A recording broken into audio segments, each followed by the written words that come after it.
నిన్నటి రోజు మీరు శంభు అన్న నామం గురించి మనం తెలుసుకుని ఉన్నాం. శంభు అన్న నామం గురించి చెప్తూ మనస్సు శంభావయతి, మంచి భావములను కల్పించుకొనుట కొరకు, మంచి భావములు మనస్సులో కలుగుట కొరకు శంభునామాన్ని ప్రయత్నపూర్వకంగా పట్టుకొని భగవంతుని యొక్క అనుగ్రహము చేత మనం మనుష్య జన్మని సార్థకం చేసుకోవలసినటువంటి అవసరం గురించి నిన్నటి రోజున ప్రస్తావన చేసి ఉన్నాం. పినాకి అని పిలుస్తారు తర్వాతి నామంలో స్వామిని. ఈ పినాకి అన్న నామం చాలా చిత్రమైంది. ఎందుచేత నేను ఈ మాట అంటున్నానంటే, మీరు రామచంద్రమూర్తి యొక్క మూర్తిని చూస్తే ఆయన చేతిలో కోదండాన్ని పట్టుకుని ఉంటారు. అది ఆయన యొక్క అసలు ఆ కోదండాన్ని విడిచిపెట్టి కూర్చున్నటువంటి మూర్తి చాలా అరుదుగా ఉంటుంది. అసలు కోదండం చేతిలో లేకుండా ఎప్పుడూ ఉండదు. చేతిలో కోదండం పట్టుకున్నటువంటి పరమశివమూర్తి నాకు తెలిసి అక్కడ కనిపించదు. శంకరుడు కోదండం పట్టుకుని నిలబడినట్టుగా రథం మీద మీలో ఎవరైనా ఎప్పుడైనా ఎక్కడైనా ఒక ఫోటోని చూసి ఉన్నారా? చూసి ఉంటే సభకి తీసుకురండి, మేము సంతోషిస్తాం. అలా ఎప్పుడైనా చూశారా? అలా చూడడం కూడా కొంచెం కష్టం. ఎందుకంటే ఆయన పట్టుకునేటటువంటి ధనస్సు సామాన్యమైన ధనస్సు కాదు. మేరు పర్వతాన్ని ధనస్సుగా పట్టుకుంటారు. శ్రీ మహావిష్ణువు చేసేటటువంటి రాక్షస సంహారానికి, శంకరుడు చేసేటటువంటి రాక్షస సంహారానికి ఒక చిన్న తేడా ఉంటుంది. శ్రీ మహావిష్ణువు రాక్షస సంహారం చేసేటప్పుడు ఆ రాక్షసుడు ఏ వరాలు కోరుకున్నాడో దానికి మినహాయింపుగా చంపడానికి వీలైనటువంటి శరీరాన్ని స్వీకరిస్తారు. శంకరుడు రాక్షస సంహారం చేస్తే తాను ఎలా ఉన్నాడో అలాగే ఉండి చేస్తాడు. అంటే ఉన్నది ఒక్క పదార్థమే, నేను రెండు పదార్థములుగా మాట్లాడటం లేదు. ఈయన కొంతమందిని రాక్షసుల్ని సంహరించారు. త్రిపురాసుర సంహారం అని ఒక అద్భుతమైన ఘట్టం ఎదర వస్తుంది ఏదో ఒక రోజున, మీరు విందురు గాని. అటువంటి సంహారం చేసినప్పుడు శంకరుడు వేరొక రూపాన్ని తీసుకుని సంహారం చెయ్యరు. ఆయన ఏ రూపంతో ఉంటారో అటువంటి సగుణమైన రూపంతోటే, అందరూ ధ్యానం చేసే రూపంతోటే సంహారం చేస్తారు. కానీ శివుడు ధనస్సు పట్టుకున్నట్టుగా మూర్తిని సాధారణంగా ఎక్కడా ఎందుకు చూపించరు? ఏ ఋషి కూడా అలా ఒక ధనస్సు పట్టుకున్నటువంటి పరమశివుని యొక్క చిత్రపటాన్ని ఊహ చేసి గీసి చూపించేటటువంటి ప్రయత్నం బహుశಃ లోకంలో ఎందుకు జరిగి ఉండదు? మీరు ఆలోచించండి. ఈ మాట మీకు బాగా అర్థమైతే పినాకి అనేటటువంటి నామము యొక్క అర్థము మీకు బాగా తెలుస్తుంది. ఈ నామం అర్థమైతే నేనైతే అంటాను, అసలు మన జీవితంలో కష్టము సుఖము అనేటటువంటి రెండు మాటలకు సంబంధించిన ఒక లోతైన భావన మీకు తెలిసిపోతుంది. మీరు చూడండి, శంకరుడు ధనస్సు పట్టుకున్నాడు అని మీకు ఎలా తెలుస్తుందంటే శాబ్దికముగా తెలుస్తుంది, వేదము వలన తెలుస్తుంది. వేదమనగా యజుర్వేదములో శ్రీరుద్రం ఉంది మనకి, రుద్రాధ్యాయం. ఈ రుద్రాధ్యాయం ప్రారంభం చేస్తూనే ఒక మాట అంటుంది. ఏమంటుందంటే, నమస్తే రుద్రమన్యవ ఉతోత ఇషవే నమః, నమస్తే అస్తు ధన్వనే బాహుభ్యాముతతే నమః, యాతయిషు శివతమా శివం బభూవతే ధను, శివాశరవ్యాయాతవతయానో రుద్రమృడయా అని ప్రారంభం చేస్తుంది. ఆ తర్వాత అనువాకాలు పెడతాయనుకోండి. ఇది ప్రారంభం చేసినప్పుడు నమస్తే రుద్రమన్యవ ఉతోత ఇషవే నమః అంది ముందు. ఓ రుద్రుడా, రుద్రుడంటే అందాక శివుడే. ఓ రుద్రా, ఏమిటా కోపం మా మీద? అంత కోపంగా ఉన్నారేమిటి స్వామి? మీ కోపానికి నమస్కారం. నమస్తే రుద్రమన్యవ ఉతోత ఇషవే నమః, దీన్ని ఉభయతర నమస్కారం అంటారు. ముందు ఆ కోపం చూసి భయమేసి, నాన్నగారండి నాన్నగారండి నేనేం చేయలేదు నాన్నగారండి అని ముందు నాన్నగారండి వెనక నాన్నగారండి పెట్టి పిల్ల మాట్లాడితే నాన్నగారి దగ్గర తొందరగా ఎలాగోలా నాలుగు మాటలు నాన్నగారి దగ్గరికి వెళ్ళి నాన్నగారు నాన్నగారు నాన్నగారు నాన్నగారు అంటే, నాన్నగారు లేక లేక పుట్టిన ఒక్కగానొక్క ఆడపిల్ల అక్క పేరు పెట్టుకున్నానని గబాలన చల్లబడిపోయి అనవలసినంత గట్టిగా ఏమీ అనడన్న చమత్కారం తెలుసుకున్న పిల్ల తప్పు చేసినప్పుడు ముందు వెనక నాన్నగారు కలిపినట్టు భక్తులు శంకరుణ్ణి పిలిచినప్పుడు నమస్తే రుద్రమన్యువ ఉతోత ఇషవే నమః, ఈశ్వరా మీ కోపానికో నమస్కారం. ఇప్పుడు మీరు ఒకటి ఆలోచించండి, మీరు రుద్రాభిషేకం చేయడం మొదలు పెడుతూ ఏమంటున్నారు? ప్రసన్నుడైన మూర్తికి మీరు నమస్కారం చేయట్లేదు. మీ కోపానికో నమస్కారం అండి అంటే ఆయన కోపంగా ఉన్నారా లేరా? మీ కోపానికో నమస్కారం అంటే ఆయన శాంతంగా ఎందుకు ఉన్నారండి? కోపంగానే ఉన్నారు. ఇప్పుడు కోపంగా ఉన్నారు కాబట్టి ఆయన ఏం చేస్తారు? కోపంగా ఉన్నవాడు తన చేతిలో ఉన్నటువంటి ఆయుధము నుంచి బాణములను విడిచిపెడతాడు. ఇవి మిమ్మల్ని రోదింపచేస్తాయి, అంటే ఏడిపిస్తాయి. ఎందుకు ఏడిపించాలి ఆయన అలాగా? ఎందుకు ఆయన అలా ధనస్సు పట్టుకోవాలి? మీరు ఒక్కసారి ఆలోచించండి. తండ్రికి సహజంగా కూతురంటే ఎనలేని ప్రేమ. అంత ప్రేమ ఉన్న తండ్రి ఒకరోజు కూతుర్ని దెబ్బలాడాడు గట్టిగా. ఎందుకు దెబ్బలాడాడు? ఏదో తప్పు చేసింది పిల్ల, ఏదో తప్పు చేసింది కాబట్టి తండ్రి దెబ్బలాడాడు. అది కూడా తెచ్చి పెట్టుకున్నాడు కోపాన్ని. ఇలా దెబ్బలాడకపోతే కుదరదు, మళ్ళీ పిల్ల ఇలాంటి తప్పు చేయకూడదు, అందుకుని దెబ్బలాడాలి నేను, అందుకుని దెబ్బలాడుతున్నాడు ఆయన. కాబట్టి ఇప్పుడు ఆయన కోపంగా ఉన్నాడు అంటే ఏమిటి? శిక్ష వేస్తాడు ఆయన తప్పకుండా. ఓ దెబ్బ కొట్టచ్చు, లేకపోతే ఓ గిల్లచ్చు, ఏదో ఒకటి చెయ్యొచ్చు. రుద్రుడు మిమ్మల్ని అలా ముట్టుకోవడం, అలా కొట్టడం, అలా గిల్లడం చేయడు. ఆయన ఏం చేస్తాడు? తన చేతిలో ఒక ధనస్సు పట్టుకుని ఉన్నాడు. అదే మేరుపర్వతం, బంగారు ధనస్సు. దాన్ని చిత్రించడం కూడా కష్టం. ఇప్పుడు ఆ ధనస్సులోకి ఏం చేస్తాడు? రెండు పక్కల బాణాల యొక్క తూణీరములు ఉన్నాయి ఆయన దగ్గర. ఈ చేత్తో పట్టుకుని ఈ చేత్తో అన్నా బాణం తీస్తాడు, ఈ చేత్తో పట్టుకుని ఈ చేత్తో అన్నా బాణం తీస్తాడు. ఇప్పుడు మీరు ఆయన వంక చూసేటప్పటికే భయంతో వణికిపోతున్నారు అసలు. అటు దీన్ని ఘోర రూపము అంటారు ఈశ్వరుడు. ఈ ఘోర రూపంతో నిలబడి ఏం చేస్తాడు? ఇంకా ఇలా తీయడానికి సిద్ధంగా ఉన్నాడు. తీసి ఎక్కువ పెట్టాడో ఉత్తర క్షణంలో ఫలితమేమి? మీ కన్నుల వెంట అశ్రుధారలు కారుతాయి. ఎందుకు అసలు అలా బాణం వేయడమైనా? ఎందుకు అలా బాధ పెట్టడం? తండ్రే జగత పితరవు వందే పార్వతీ పరమేశ్వరవు అని పిలుస్తున్నామే, అటువంటి వాడు ఎందుకు అలా బాధ పెట్టడం? ఏం తండ్రి కూతురుని ఎందుకు బాధ పెట్టాడు? కూతురు ఎడిచేట్టు ఎందుకు మాట్లాడాడు? దిద్దడానికి. అలాగే మీరు చేసిన పాపము యొక్క ఫలితము ఉన్నది. మీరు ఏడిస్తే తప్ప, బాధపడితే తప్ప ఆ పాపం పోదు. కాబట్టి ఇప్పుడు ఏం చేయాలి? మిమ్మల్ని ఏడిపించాలి. ఏడిపించడానికి ఏం చేస్తున్నాడు? తీస్తున్నాడు ఆ బాణాలు. ప్రాజ్ఞత కలిగిన వాడు ఏం చేస్తాడంటే, ఈ శరీరంతో నేనున్నాను అంటే నేను పాపము చేశాను, పుణ్యము చేశాను. నిన్నటి రోజు మీకు చెప్పాను, మీరు ఈ శరీరంతో ఈ లోకంలో ఉన్నారంటే మీరు సుఖాన్ని దుఃఖాన్ని కూడా అనుభవిస్తారు. తప్పు చేసేశారు, ఆ విషయంలో సందేహం లేదు, కాబట్టి దుఃఖం అనుభవించాలి. అంత దుఃఖం నేను అనుభవించలేను. నేను పాపం చేశానన్న విషయంలో మాత్రం నీతో వాదించడానికి నేను సిద్ధంగా లేను. పాపము చేసి ఉన్నాను, కానీ నన్ను అంత ఏడిపించద్దు, నేను తట్టుకోలేను. నేనంత ఏడిస్తే ఏమవుతుందో తెలుసా? నీ పాదముల యందు విస్మృతి కలుగుతుంది. నేను ఆ ఏడుపులో ఉండిపోతాను. ఏదో బాధ కలుగుతుంది నా మనస్సుకి. ఆ బాధలో నేను ఉండడంలో కొంతకాలము నా జీవితంలో నీ పాదములకు దూరం అయిపోతాను. నిష్ఠతో నీ పాదములు పట్టుకోలేని స్థితి నాకు వచ్చేస్తుంది. కాబట్టి ఈశ్వర, మీ కోపానికో నమస్కారం. ఈశ్వర, మీ ధనస్సుకో నమస్కారం. ఈశ్వర, మీ బాణములకో నమస్కారం. మీరు ఏం చేస్తారో తెలుసా? యాత యశు శివతమా శివం బభూవతే ధను. మేము సంతోషించే బాణాలు వేయండి. సంతోషించే బాణాలు కూడా ఉంటాయండి. బాణం వేయడం అంటే దుఃఖం కలుగుతుంది, కానీ సంతోషపెట్టే బాణాలు, దుఃఖం పెట్టే బాణాలు అని రెండు బాణాలు ఉంటాయేంటి? అంటే ఇప్పుడు ఆయన ఏం చేస్తాడు? కొట్టేటప్పుడు ఇలా మొహం పెట్టి ఇలా కొట్టాడు అనుకోండి, ఏడవాలి. మంచి సంతోషంగా తండ్రి వచ్చి, శాబాష్ నాన్న, పొంగిపోతున్నాను రా నీలాంటి కూతుర్ని చూసుకుని కొట్టాడు వీపు మీద. ఇప్పుడు దెబ్బ తగిలింది, కానీ ఇప్పుడు ఆ చురుక్కు అనిపించట్లా కూతురికి. కళ్ళంబట ఇప్పుడు నీళ్ళు వచ్చాయి. నాన్నగారండి, మీరు నన్ను అన్ని మాటలు కోరినందుకు మీ మనసు పొంగిపోయేలా నేను 5 ఏళ్ళు సంగీతం నేర్చుకుని ఒక కీర్తన పాడానండి. మీ మనస్సు ఇవాళ రంజిల్లింది. నా జీవితానికి చాలంది కూతురు.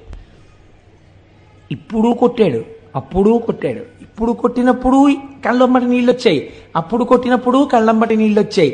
ఈ కొట్టిన కళ్ళంబట నీళ్ళు ఏమున్నాయో అవి వచ్చేట్టు కొట్టు మమ్మల్ని అంటే అలా ఎలా చేస్తాం? మరి పుణ్యం ఏది? నాకు పుణ్యం లేదు కదా, ఆ పుణ్యం లేకుండా అలా నీకు సుఖం ఎలా ఇస్తాను అంటావేమో. నిన్నటి రోజున మహేశ్వర శబ్దానికి మేమేం చెప్పాం? నువ్వు సర్వస్వతంత్రుడు అని చెప్పాం. మేం చేసిన పుణ్యం ఏదీ లేకపోతే ఈ లోకంలో ఎందుకున్నాం? సుఖము దుఃఖము అనుభవించడానికి ఈ లోకంలోకి వచ్చాం. కాబట్టి ఏదో ఇంత పుణ్యం ఉందిగా మాకు. నువ్వు తలుచుకుంటే ఇంత పుణ్యాన్ని, అబ్బో ఎంత పుణ్యమో ఎంత పుణ్యమో ఎంత పుణ్యమో ఎంత పుణ్యం చేశాడో అని మమ్మల్ని పైకెత్తి మా జబ్బ చరిచేటంతటి వాణ్ణి చేసి నన్ను నీ భక్తుణ్ణి చేసుకుంటే ఎవరైనా అడ్డొచ్చారా? అలా చేసుకో, నన్ను నీ త్రోవలో పెట్టుకో. దీన్ని మార్చాడండి దూర్జటి. శ్రీశైలేషు భజింతునో యభవు కాంచీనాథు సేవింతునో కాశీవల్లభు కొల్వబోధను మహాకాళేషు పూజింతునో నా శీలంబణువైన మెరువణుచున్ రక్షింపవే నీ కృపా శ్రీ శృంగార విలాసహాసములచే శ్రీకాళహస్తీశ్వర అన్నాడు. ఇందులో ఉన్న యాత ఇష శివతమా శివం బభూవతే ధను శివాశరవ్యాయాతవతయానో రుద్రమృడయా. ఈ మంత్రాన్నే తీసుకున్నాడు ఆయన. కాబట్టి ఈశ్వర మమ్మల్ని అలా కృప చెయ్యండి. ఇప్పుడు ఈ ధనస్సుకి ఆ ధనస్సుకి మార్పు ఉందా లేదా? అది ఘోర రూపం, ఇది అఘోర రూపం. అంటే ఇప్పుడు ఆయన ప్రసన్నుడు, ఎంతో సంతోషంగా ఉన్నాడు. మొదటిది ఘోర రూపం. ఘోర రూపం వదిలేయి, శాంత రూపాన్ని స్వీకరించు. మా పట్ల ప్రసన్నుడివి కావు తండ్రి అని అడుగుతాం. అసలు పినాకము అన్న శబ్దాన్ని మీ జీవితానికి అన్వయం చేసుకోవడానికి రుద్రం ప్రారంభం ఇలాగే మాట్లాడింది. ఇది అసలు ధనస్సు. ఈ ధనస్సుని మీరు అన్వయం చేసుకోవాలి జీవితంలోకి. నేను ఏది చేస్తే ఘోర రూపంతో ఈశ్వరుణ్ణి చూడవలసి వస్తుంది. అలా చూడడం ఎందుకు? నాన్నగారండి నిజమే తప్పైపోయింది నాన్నగారండి, అంత కోపంగా చూడకండి నాన్నగారండి, ఆ ధనస్సు పక్కన పెట్టేయండి, మళ్ళీ మీరు నన్ను పూర్వం చూసినట్టుగా ప్రసన్నంగా నన్ను చూడండి నాన్నగారండి అని చెప్పుకోవలసిన రోజు నీ జీవితంలో ఎందుకు రావాలి? అసలు ఎప్పుడూ నీ తండ్రి నిన్ను ఎలా చూశాడో అలా చూసేటట్టు నువ్వు ఎందుకు ఉండలేవు? ఇది నీకు అర్థమైతే నీ తండ్రిని ఎప్పుడూ శాంత రూపంతో చూడాలని నువ్వు అనుకుంటే ప్రతిరోజు రుద్రపారాయణం నువ్వు చేస్తే ఆయన చేతిలో అలా చూడవలసిన అవసరం నీకు కలగకూడదు. నువ్వు శాంతముగా ఉన్నటువంటి శివదర్శనాన్ని కోరుకున్న వాడవై ఉండాలి. ఇప్పుడు చూడండి ఆయన ఏం చేస్తున్నాడు ఈ రెండు ధనస్సులు పట్టుకుని. మీరు చాలా జాగ్రత్తగా ఆలోచించండి. శివతత్వం చాలా గంభీరంగా ఉంటుంది. ఒక దుఃఖాన్ని ఇచ్చాడు. పరమభక్తుడు అనుకోండి, ఆయన దుఃఖం రాలేదనుకోండి, అప్పుడు శివుడు కటాక్షించినట్లు అని మీరు అనుకుంటున్నారా? అలా ఏం ఉండదు. కటాక్షం అంటే ఎలా ఉంటుందో తెలుసా అండి? చేయవలసినటువంటి హాని చేస్తాడు, కానీ దాని వలన మీరు కంటికి మంటికి ఏకధారగా ఏడవలసిన అవసరం లేకుండా చేస్తాడు. ఇది గమ్మత్తుగా ఉంటుంది. ఎలా ఉంటుందంటే, ఒక పిల్లవాడు ఆడుకుంటూ పడిపోయాడు. వాడి కాలుకు 6 ఫ్రాక్చర్లు అయ్యాయి. చూసిన డాక్టర్ గారు అన్నారు, అసలు వీడి తల పగిలిపోవాలి ఇలా పడిపోతాయి అన్నారు. తల పగలకుండా కాలు విరగ్గొట్టు వదిలిపెట్టాడు. ఇప్పుడు అందులో ఏముంది? తండ్రి ఏడ్చాడా లేదా? అయ్యో వీడి కాలు విరిగిపోయింది కొడుక్కను 3 నెలలు ఏడిచాడు వాడు కట్టేసుకు పడుకుంటే. కానీ తలే పగిలిపోయి ఉంటే జీవితాంతం ఏడవాలి. అలా ఏడవలసిన అవసరం లేకుండా 3 నెలలు ఏడ్చేట్టుగా తీశాడు. ఎందుకు తీశాడు? రోజు ఇలా చెప్పుకున్నాడు కాబట్టి. శివాశరవ్యాయాతవతయానో రుద్రమృడయా అని చెప్పాడు. ఈశ్వర నేను తప్పకుండా తప్పు చేసి ఉంటాను, అందుకే ఈ ఉపాధిలో ఉన్నాను, కానీ ఘోరమైన శిక్ష నాకు వెయ్యకు, శిక్ష అనుభవిస్తాను. కానీ ఆ శిక్ష ఎలా ఉండాలంటే నీ పాదార విందముల యందు స్మృతిని పోగొట్టేటటువంటిది కాకూడదు. అటువంటి శిక్ష నాకు వెయ్యి అని అడిగాడు. ఇప్పుడు వాడు తట్టుకోగలిగినంత శిక్షని వేస్తాడు. అలా వేస్తే అంత శిక్ష ఎందుకు వేయలేదు అని మీరు నేను అడగలమా? ఆయన స్వతంత్రుడు, మహేశ్వరుడు. కాబట్టి ఇప్పుడు ఏమైంది? దీని వలన మీ పాపం పోయిందా లేదా? ఇప్పుడు మీరు కేవలము ఘోర రూపంతో ఈశ్వరుడు శిక్ష వేసిన తామసికుడు అని మీరు చెప్పకూడదు. ఎందుకు చెప్పకూడదు అంటే, ఈశ్వరుడు అలా మీకు శిక్ష వేసేయడం వల్ల మీ పాపం పోయింది. చెయ్యరానంత ఘోరమైన నేరాలు చేశాడండి. అన్ని నేరాలు చేసినా రాష్ట్రపతి క్షమాభిక్ష పెట్టారు. ఇప్పుడు ఆయన మామూలుగా అందరితో పాటు జీవనం చేసుకుంటూ బయట తిరుగుతున్నాడా? తిరగట్లేదా? తిరుగుతున్నాడు. కోర్టు ఆయనకి మరణశిక్ష వేసింది, రాష్ట్రపతి క్షమాభిక్ష పెట్టాడు. ఆయన శిక్ష అనుభవించేసినట్టేనా కాదా చేసిన నేరానికి? ఇంకా మళ్ళీ ఎప్పుడైనా పట్టుకెళ్ళిపోతారేమో అన్న భయం ఉంటుందా? ఉండదు. రాష్ట్రపతి ఉదారుడై పెట్టిన క్షమాభిక్ష చేత విడుదలైనటువంటి ఖైదీ ఎంత పాపం చేసినా కొట్టుకుపోయినట్టు ఎంత పాపం చేసిన వాడైనా ఈశ్వరుడి పాదములు పట్టుకున్నవాడైతే ఆయన పాదముల యందు విస్మృతి కలగవలసిన అవసరము లేని రీతిలో తప్పించి వాడు భరించగలిగినంత దుఃఖాన్ని మాత్రమే ఇచ్చి తప్పిస్తాడు. కాబట్టి మీకిప్పుడు శిక్ష వెయ్యడంలో కూడా ఆయన ఒక తండ్రి బిడ్డణ్ణి చూసుకున్నట్టు చూసి కొడతాడు. తండ్రి కొడతాడు కొడుకుని, కానీ చిన్న పిల్లవాడిని తండ్రి కొట్టడంలో ఎంత జాగ్రత్త తీసుకుని కొడతాడో తెలుసా అండి? వాడు నిలబడితే ఎక్కడ పడితే అక్కడ కొట్టడం, చెయ్యుంది కదా అని ఆ పిల్లాన్ని నెత్తి మీద అక్కడ ఏం కొట్టాడు తండ్రి, ఏది ఏది అని లంప మీద కొడతాడు, చెంప మీద. ఎందుకని? ఇక్కడ కొడితే పిల్లవాడికి ఏం ప్రమాదం రాదని. గూబ మీద కొట్టేశాడు అనుకోండి పిల్లవాడిని, ఈయనే పరిగెత్తాలి 15 రోజులు ఇంటెన్సివ్ కేర్ యూనిట్కి. అందుకని ఏ తండ్రి తన బిడ్డడి గూబ మీద కొట్టుకోడు. ఏ తండ్రి అయినా తన బిడ్డని రక్షించి శిక్షయందు రక్ష వేసేటప్పుడు చెంప మీద మాత్రమే కొడతాడు.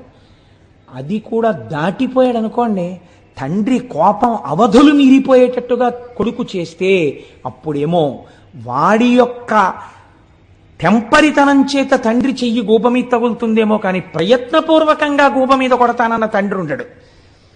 మీరు అలా ఉండాలని అనుకుంటే ఆయన తండ్రిగా ఉండడానికి ఎప్పుడూ సిద్ధంగా ఉన్నాడు. కాబట్టి ఈశ్వర, మేం పాపం చేశాం, మీరు ఈ ధనస్సుతో మాకు కనపడద్దు, మీరు ప్రసన్నమూర్తి అయి కనపడండి. ఇప్పుడు మీరు చూడండి, శిక్ష వెయ్యడంలో కూడా ఔదార్యం ఉన్నదా లేదా? ఉన్నదనే కదా మీరు ఒప్పుకోవాలి. అసలు సనాతన ధర్మం మనకున్న చాలా గొప్పతనం ఏమిటో తెలుసా అండి? మీరు చేసే పాపానికి ఫలితం ఇచ్చేవాడు ఒకడు మిమ్మల్ని భయపెట్టడానికి, మీ భయం తీయడానికి ఒకడు, ఇద్దరు ఉండరు. భయకృత్ భయనాశన, భయాన్ని సృష్టించేవాడు పరమాత్మే, భయాన్ని తీసేసేవాడు పరమాత్మే. ఇది సనాతన ధర్మమునందున్నటువంటి జీవధార. మీరు చాలా జాగ్రత్తగా చూడండి. మీకు కష్టం వచ్చిందనుకోండి, ఎవరిచ్చారండి మీకు ఈ కష్టం అని అడిగారు అనుకోండి, ఎవరిచ్చారు? భగవంతుడే ఇచ్చాడు. మీకు ఈ కష్టం తప్పిందనుకోండి, ఎవరిచ్చారు? ఈశ్వరుడే ఇచ్చాడు. ఆ కష్టాన్ని కాలంలో మీరు మర్చిపోయేటట్టుగా చేసిన కాలస్వరూపుడెవడు? ఈశ్వరుడే. గురుస్వరూపి అయి మళ్ళీ వచ్చి మీ మనస్సుకి వచ్చిన గాయాన్ని మాన్పించి మిమ్మల్ని యథామార్గమునందు మళ్ళీ తిప్పినవాడెవరు? ఈశ్వరుడే. కాబట్టి ఈశ్వరుడు యొక్క కారుణ్యమునకు అంతు లేదు. కాబట్టి ఇప్పుడు శాస్త్రం అంది, ఆయన పట్టుకున్న ధనస్సు శిక్ష వేస్తోందా రక్ష చేస్తోందా? శిక్ష అన్న మాటే లేదు, రక్షణే ఉన్నది. నీ పాప ఫలితాన్ని అంత తేలికగా తీస్తున్నాడు ఆయన. లేకపోతే ఈ పాపం అంతా ఉండిపోతే నువ్వు ఎంత ప్రమాదకరమైన స్థితికి వెళ్ళాలి.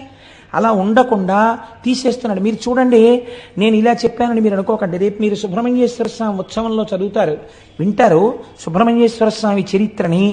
ఈసారి విస్తృతంగా ఒక 3-4 రోజులు చెప్పాలి అని నేను అనుకుంటున్నాను. ఆ తర్వాత ఈశ్వరీచ్ఛ. సుబ్రహ్మణ్యేశ్వర స్వామి వారి కావిడి ఎత్తడానికి మామూలు కావిడి పనికిరాదు. సుబ్రహ్మణ్యుడికి ఎత్తేటటువంటి కావిడి ప్రత్యేకమైన కావిడి ఉంటుంది. ఇప్పుడు మీకు చూపించిన కావిడి తెప్పించడానికి మేము విశ్వ ప్రయత్నం చేస్తూ ఎలా తెప్పించాలో తెలియకుండా ఉండిపోయిన స్థితిలో నాకు తెలుసు, గోపాలకృష్ణ గారికి తెలుసు, దొరగారికి తెలుసు, మాకు ముగ్గురికే తెలుసు. సుబ్రహ్మణ్యేశ్వరుడే ఒక రూపంలో వచ్చి ఆ సమస్యని పరిష్కరించాడు. పరిష్కరించి ఇవాళ మీకు అందరికీ ఆ కావిడి ఎందుకు చూపించామో తెలుసా అండి? అందుకే చూపించమని చెప్పాను నేను. ఆ కావిడి, ఆ కావిడి పట్టుకోవాలి. సుబ్రహ్మణ్యుడు వరం ఇచ్చాడు. ఎవరు ఆ కావిడిని ఇలా పట్టుకుని దానికి పాలకుండ పెట్టి పట్టుకుని వస్తారో వాళ్ళకి ఆచంద్ర తారార్కము వంశమాగకుండా నేను చూస్తానని వరం ఇచ్చాడు. ఆ ఘట్టాన్ని మీకు నేను చూపిస్తాను. సుబ్రహ్మణ్యేశ్వర స్వామి చరిత్ర చెప్పినప్పుడు ఈశ్వరుడు కారుణికుడు. నాగదోషం ఉంటే, సర్పదోషం ఉంటే సంతానమునకు ప్రతిబంధకం వస్తుంది. అదే ఈశ్వరుడు ఆ ప్రతిబంధకమునకు విరుగుడు చెప్పాడు. ఇలా కావిడి పట్టుకుని రా భుజం మీద, చాలు నీకు ఆ దోషాన్ని తీసేస్తాను. ఎప్పుడు? ఇప్పుడు బిడ్డలు ఉండొచ్చు, ఏమో 6 తరాల తర్వాత ఆ బాధ నీ వంశంలో ఇహ లాదు, తీసేశాను. ఆచంద్ర తారార్కం నీ వంశం నిలబడిపోతుంది. నీ కోర్కెలు తీరడానికి ఒక్కటే ఒక్క మార్గము, ఈ కావిడి పట్టుకుని రావాలి. ఆ కావిడి పట్టుకుని రావడానికి ఈ కావిడి మేం మీకు ఇస్తే మీరు పురుషార్థం ఏం చేసినట్టు అవుతుంది? దానికోసం మీ దగ్గర 500 రూపాయలు తీసుకోవడం తప్ప ఆ 500 లేకపోతే ఈ 1,00,000 ఖర్చునో ఎవరితోనో ఇప్పించి ఉత్సవం నిర్వహించలేక కాదు. అలా చెయ్యకూడదు. అది శాస్త్ర మర్యాద కాదు. పురుషార్థము అని మన కష్టార్జితాన్ని అక్కడ వెచ్చించాలి. అప్పుడు దాని వలన ఏమవుతుందంటే మీ చెమటని కొంత ఆదాయాన్ని మీరు ఈశ్వరుడి దగ్గర ఒడ్డారు కనుక ఆ పాపము ప్రతిహతమవుతుంది. ఎంతమందికి ఇవ్వగలం దాన్ని? ఇప్పుడు ఆ తారీఖు లోపల అన్ని తయారైపోవాలి. అన్ని కావిళ్ళు. ఎన్ని కావిళ్ళు తయారు చేయగలరు? అలాగని ఎన్నో కావిళ్ళు చేసేస్తే కూర్చోబెట్టి అంత అందంగా క్రతువు ఎలా చేయగలం? అందుకని దాన్ని ఇప్పటికే దాని గురించి ఎంతో ప్రెషర్ ఉన్నా 200 మందికి మాత్రమే రెస్ట్రిక్ట్ చేయడానికి కారణం అది. కళ్యాణం వరకు ఆ రోజున వల్లీ కళ్యాణం చాలా అరుదుగా జరుగుతుంది. వల్లీ కళ్యాణం జరిగిన రోజున కూడా కేవలం స్వార్థంతో కొంతమందిమే ఇందులో వెళ్ళి నిలబడిపోవడం మా కోరిక కాదు. ఎవరికి ఈ ఉత్సవంలో టిక్కెట్ ఉన్నాయో వాళ్ళందరికీ ఈశ్వరానుగ్రహం కలగడం కోసం కళ్యాణ సామాగ్రి కూడా మీ చేతులతోనే పట్టుకొని మనందరం ఊరి ఈ ఉత్సవానికి ఇక్కడ ప్రదక్షిణం చేసి అయ్యప్ప స్వామికి చూపించి, పైన సుబ్రహ్మణ్యుడు ప్రతిష్ఠ అయి ఉన్నాడు, స్వామికి చూపించి వాళ్ళు వచ్చి కళ్యాణానికి సంబారాలు ఇస్తారు. ఇక్కడ దాన్ని ఎంత ప్రయోజనకరంగా చేయించగలమన్న దాని గురించి మేము ఆలోచిస్తున్నాం. ఒకవేళ 500 కట్టలేని వాళ్ళు ఉంటారు ఏ కారణం చేతనైనా, లేదా దంపతులుగా రాలేకపోయిన వాళ్ళు ఉంటారు ఆ రోజున. వాళ్ళకి ఎలా మరి అంటే వాళ్ళ కోసమే అభిషేకం ఏర్పాటు చేశాం. అభిషేకాన్ని చూస్తూ కూర్చుంటే చాలు. ఆయన మహానుభావుడు సుబ్రహ్మణ్య మంత్రోపాసకుడు అడగగానే అంగీకరించారు.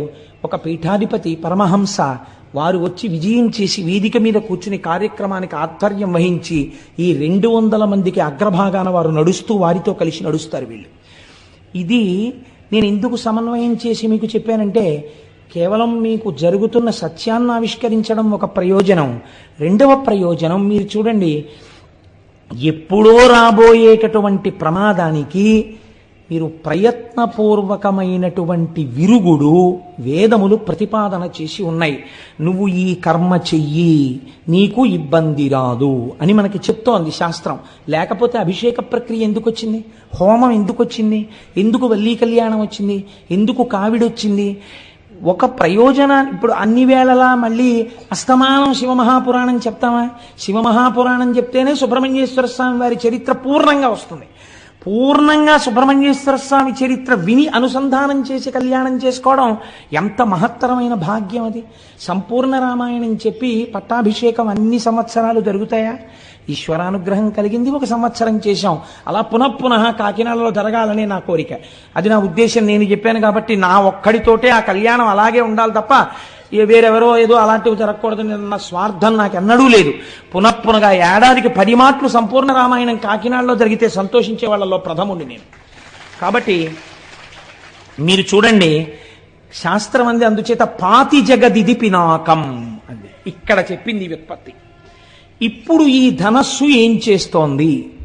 ఈ ధనస్సు మీకు ఘోర రూపముతో పాప ఫలితమునిచ్చినా అఘోర రూపముతో సుఖమునిచ్చినా అది చేస్తున్నది మీ యొక్క రక్షణయే.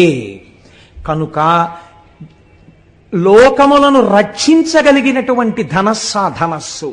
ఆ ధనస్సు దేన్ని రక్షిస్తుంది? ఒక్కరిని, ఇద్దరిని, ముగ్గురిని కాదు. ఎన్ని కోట్ల మంది ఉన్నారో, ఎన్ని బ్రహ్మాండాలున్నాయో, ఇన్ని బ్రహ్మాండములనన్నింటినీ, ఇన్ని జీవుల్ని రక్షించగలిగినటువంటి ధనస్సు ఆయన చేతి యందున్న ధనస్సు. అందుకే రుద్రం ఆ ధనస్సుని అంత స్తోత్రం చేసింది. అటువంటి ధనస్సు కలిగిన వాడా ఓ రుద్రుడా, ఆ నీ చేతిలో ఉన్నది పినాకము. అయితే మీరు ఇక్కడ ఒక్క విషయం ఆలోచించండి. ఆ పిలిచేటప్పుడు మహేశ్వర శబ్దాన్ని కానీ శివ శబ్దాన్ని కానీ తిన్నగా ప్రయోగించకుండా నమస్తే రుద్ర అంటూ రుద్ర శబ్దంతో ఎందుకు ప్రారంభం చెయ్యాలి ధనస్సుని? ధనస్సుకి రుద్ర శబ్దానికి ఏమైనా దగ్గర సంబంధం ఉందా? లేకపోతే రుద్ర సంబంధంతో ధనస్సుని ఎందుకు అన్వయం చేసింది వేదం? వేదం అంటే ఎదుర్వేదం అండి. ఎదుర్వేదమే రుద్రాధ్యాయం. అంటే రోదయతి సర్వమంతకాలే ఇది రుద్ర. రుద్రుడనగా ఎవరు? ఆఖరణ ఈ సమస్త లోకములను లయం చేసేస్తున్నప్పుడు అందరినీ ఏడిపించేవాడెవడో వాడు రుద్రుడు. ఇప్పుడు ఈ మాట మీరు కొంచెం చాలా జాగ్రత్తగా ఒడిసి పట్టుకోవాలి. ఇప్పుడు ఏమైంది? నేను చెప్పిన దానికి ఇది పూర్తి విరుద్ధమై కూర్చుంది. ఇప్పుడు ఆయన ఏం చేస్తాడు? అంత్యకాలమునందు అనగా లోకములనన్నింటినీ చిట్ట చివర ప్రళయ జలముల యందు ముంచేసేటప్పుడు అందరినీ పెద్ద పెట్టును ఏడిచేటట్టు చేస్తాడు. ఏమండి, మీరు ఇందాకడి నుంచి ఆ ధనస్సు యందు రక్షణ ఉంది అన్నారే, పిలిచేటప్పుడు రుద్రశబ్దంతో పిలిచారు ఈ ధనస్సుని, రుద్రుడి చేతిలో ఉన్న ధనస్సుని పిలిచారు. రుద్రశబ్దానికి ఉన్నటువంటి వ్యాఖ్యానం ప్రళయమునందు లోకములను ఏడిపించేవాడు అని ఉంది. ఏడిపించడానికి ధనస్సు పట్టుకుంటే అది రక్షణ ఎలా అవుతుంది? ఇప్పుడు ఆ ధనస్సుకి పాతి జగదిది అన్న అన్వయం ఎలా కుదురుతుంది? నేను మీకు అర్థమయ్యేట్టు చెప్పగలుగుతున్నాను అనుకుంటున్నాను. కొంచెం జటిలమైన విషయం కాబట్టి మీరు చూడండి, ఆయన ఏడిపించినట్టే కనపడుతుంది. కానీ మీకు నేను ఒక్క ఉదాహరణ చెప్తే మీరు పట్టేసుకుంటారు. ఒక పిల్లవాడు తల్లిలో పడుకునేటప్పుడు వాడు నిద్రపోయాడు. నిద్రపోయిన తర్వాత తల్లి ఏం చేసిందంటే వాడి బుగ్గ మీద ముద్దు పెట్టుకుని కన్నుల నీరు పెట్టుకుని తల్లింది, నాన్న నువ్వు ఆడుకోకూడదని కాదురా, నువ్వు రాత్రి 11 దాటినా ఆడితే నీకు పడదు, నీకు వేడి చేసేసి తెల్లవారేసరికి నీకు దగ్గు మొదలైపోతుంది. గొర్రె దగ్గు అంటారు, గొర్రె దగ్గు వచ్చేస్తుంది నాన్న, అందుకు నిన్ను పడుకోబెట్టాను రా, అంతేకాని నీ మీద నాకేమన్నా కోపమా అంటుంది. ఇప్పుడు పిల్లవాడి దృష్టిలో అమ్మ రాక్షసి, కానీ అమ్మ దృష్టిలో పిల్లవాడిని ఎందుకు కొట్టి పడుకోబెట్టింది? పిల్లవాడి రక్షణ కోసమేనా? ఏడిపించి పడుకోబెట్టడంలో అమ్మ చేతికి క్రౌర్యాన్ని మీరు అంటగట్టగలరా? మీరు ఇక్కడ అంటగట్టలేకపోతే అక్కడ అంటగట్టలేరు. అదేమిటండి మీరు అలా మాట్లాడతారు? ఇక్కడ కొడుకును పడుకోబెట్టిందండి, అక్కడ ఆయన ఏకంగా సంహారం చేస్తున్నాడు. దీనికి దానికి ఎలా కుదురుతుంది? నేను మీకు మాట చెప్తాను. మనకి ప్రళయములు 3 ప్రళయములు ఉన్నాయి. నిత్య ప్రళయము ఒకటి. నిత్య ప్రళయం అంటే ప్రతిరోజు వస్తుంది ఆ ప్రళయం. ఏమిటా ప్రళయం అంటే అది కూడా అనుగ్రహమే. రాత్రి నిద్ర, ఈ నిద్ర పట్టలేదనుకోండి అత్యంత ప్రమాదకరం. నిద్రాభంగం చెయ్యడం అంత పాపం లోకంలో ఇంకోట్లేదు. కాబట్టి నిద్ర పట్టేటట్టుగా ఈశ్వరుడు అనుగ్రహించి మీకు సుఖాన్ని కల్పించడం నిత్య ప్రళయం. రెండవది ఆత్యంతిక ప్రళయము అంటారు. బాగా సాధన చేసి భక్తితో భగవంతుణ్ణి చేరుకోవడానికి అడ్డంగా ఉన్న ప్రతిబంధకములను గుర్తించి వాటిని తొలగతోసుకుని భక్తితో కూడిన కర్మానుష్ఠానము చేత ఈశ్వరానుగ్రహముగా జ్ఞానమును పొంది అద్వైత సిద్ధి చేత మోక్షానందమును పొందేటట్టుగా యోగ్యతని సంతరించుకున్నవాడు ఈశ్వర కటాక్షము చేత మోక్షము పొందడమే ఆత్యంతిక ప్రళయము. ఇది కూడా ఈశ్వరానుగ్రహంగా మోక్షం పొందుతారు ఒక రమణ మహర్షి వంటి మహాభాగులు.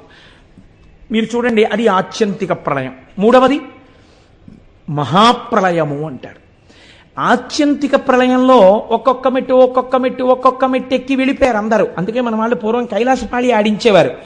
కైలాసపాళి 10 మంది పిల్లలు కలిసి మొదలు పెడతారు, 9 మంది పండిపోతారు, ఒక్కడే ఉండిపోతాడు, వాడు ఒక్కడు పండడు. అప్పుడు వాడు అలా దేవతల్లో తిరుగుతూ ఉంటాడు, కానీ వాడు విరాట్ పురుషుల్లోకి వెళ్ళకపోతే వాడిని ఏం చేసేవారంటే వీడు కూడా పండిపోయినట్టే అని చెప్పేసి వాడు 4 వేసినా సరే ఇటు 2 గళ్ళు, ఇటు 3, ఇటు 4 లెక్క మార్చేసేవారు. లెక్క మార్చేసి 4 అంటే అసలు అప్పటి వరకు 1, 2, 3, 4. ఇప్పుడు వీడు ఒక్కడు పందాలు వేసుకుంటూ కూర్చోవడం వాడికి అప్పటికే పట్టలేదు ఆ 3. అప్పుడు ఏం చేస్తారంటే 1, 2, 3, 4 ఆఖరిని ఇలా నప్పేచ్చు, పర్వాలేదు నువ్వు పండిపోయావంటే ఆ పిల్లాడు సంతోషంగా చేతులు కొట్టుకుంటూ వెళ్ళిపోతాడు. అలా ఈశ్వరుణ్ణి తమంత తాము పొందలేని వాళ్ళని ఈశ్వరుడే పొందుతాడు. అప్పుడు కూడా వాళ్ళు ఏమంటారంటే ఇలా ఉండిపోతాం అని ఏడుస్తూ ఉంటారు జీవబుద్ధితోటి. తప్పు నాన్న, అందరూ పొందేశారు, మీరు ఉండిపోయారు, మిమ్మల్ని నేనే పొందేస్తానని మైనపు ముద్ద నల్లపూసల్లో తిరిగి తనే పుచ్చేసుకున్నట్టు జీవుల్ని తానే పొందేస్తాడు. వాళ్ళు ఏడుస్తున్నా వాళ్ళకి సిద్ధిని ఇచ్చేస్తాడు. ఇప్పుడు ఆ మహాప్రళయాన్ని జీవులు ఏడుస్తున్నా వాళ్ళు రోధిస్తున్నా తాను పొందడం రక్షణ హేతు అంటారా, తామసంతో కూడుకున్నటువంటి సంహార ప్రక్రియ అని మీరు పిలుస్తారా? ఇప్పుడు అలా చేసినటువంటి రుద్రుడి చేతి ధనస్సు సాత్వికమైనది, లోకరక్షణ హేతు అని నేను అంటాను. కాదని మీరు అనగలరా? కనుక ఇప్పుడు అది ఏమైంది? లోకములను ఏడిపించేటటువంటి వాడంటే వీడి మూర్ఖత్వం చేత ఇంకా ఇలా ఉంటానంటున్నాడు. యుగమైపోయింది, నీకు ఇంత సమయం ఇచ్చినా పొందలేకపోయావు, నేనే నిన్ను పొందేస్తానని పొందేశాడు పరమాత్మ. అది కూడా ఆయన యొక్క అనుగ్రహము. కాబట్టి ఇప్పుడు ఏమైంది? రోదయతి సర్వమంతకాలే ఇతి రుద్రః రుత్యా ధర్మానవ లోకయతి ప్రాపయతీతివా రుద్రః. ఇది ఒక చిత్రమైనటువంటి మాట. వేదము శబ్ద ప్రమాణమై మనకి ధర్మాన్ని బోధ చేస్తోంది. వేదం అంతా ఏం బోధ చేస్తుంది అంటే ధర్మమే. అందుకే వేదము మారితే దేనిగా మారింది అంటే రామాయణంలో చెప్పారు. వేద వేద్యే పరే పుంసీ జాతే దశరథాత్మజే వేద ప్రచేత సాదాసీత్ సాక్షాత్ రామాయణాత్మన. వేదము ధర్మమే కాబట్టి వేదము రాశీభూతమైనటువంటి ధర్మాన్ని నేర్పే కావ్యముగా రామాయణంగా వచ్చింది. ధర్మమే రాశీభూతమైనటువంటి భగవానుడు రామో విగ్రహవాన్ ధర్మగా రాముడిగా వచ్చాడు. ఇప్పుడు వేదం మీకేం చెప్తుంది? ధర్మమే చెప్తుంది. నువ్వు ఇలా ఉండు, ఇలా ఉండు, ఇలా ప్రవర్తించు, ఇలా ప్రవర్తించు, ఇలా ప్రవర్తించు, ఇదే మాట చెప్తుంటుంది వేదం. ఈ ధర్మాన్ని ఎలా చెప్తుంది వేదం అంటే మీకు సూక్ష్మంగా ఒక మాట చెప్తారు. పెద్దలు ఏమంటారంటే, అంటే ఇప్పుడంటే లోకంలో కొంచెం ఆ మాటలు లుప్తమైపోతున్నాయి. పూర్వకాలంలో పెద్దలు ఎవరి దగ్గరికైనా మనం వెడితే, నాయన నీ ఇష్టాపూర్తములు జరుగుచున్నవా అని అడిగేవారు. ఇది సాధారణంగా గురువులు శిష్యుడు ఒక నెల 2 నెలల్లో కనపడితే గురువు శిష్యుడిని అడుగుతాడు, ఏమయ్యా నీ ఇష్టాపూర్తములు నడుస్తున్నాయా అని అడుగుతాడు. ఇష్టాపూర్తములు నడుస్తున్నాయా అంటే ఏమిటండి అంటాం మనం. ఇష్టాపూర్తములు అంటే ఏమిటో తెలుసా అండి? 2. ఒకటి, మీకు కాయికమైన శక్తి ఉంటుంది, అంటే శరీరమునందు కొంత శక్తి.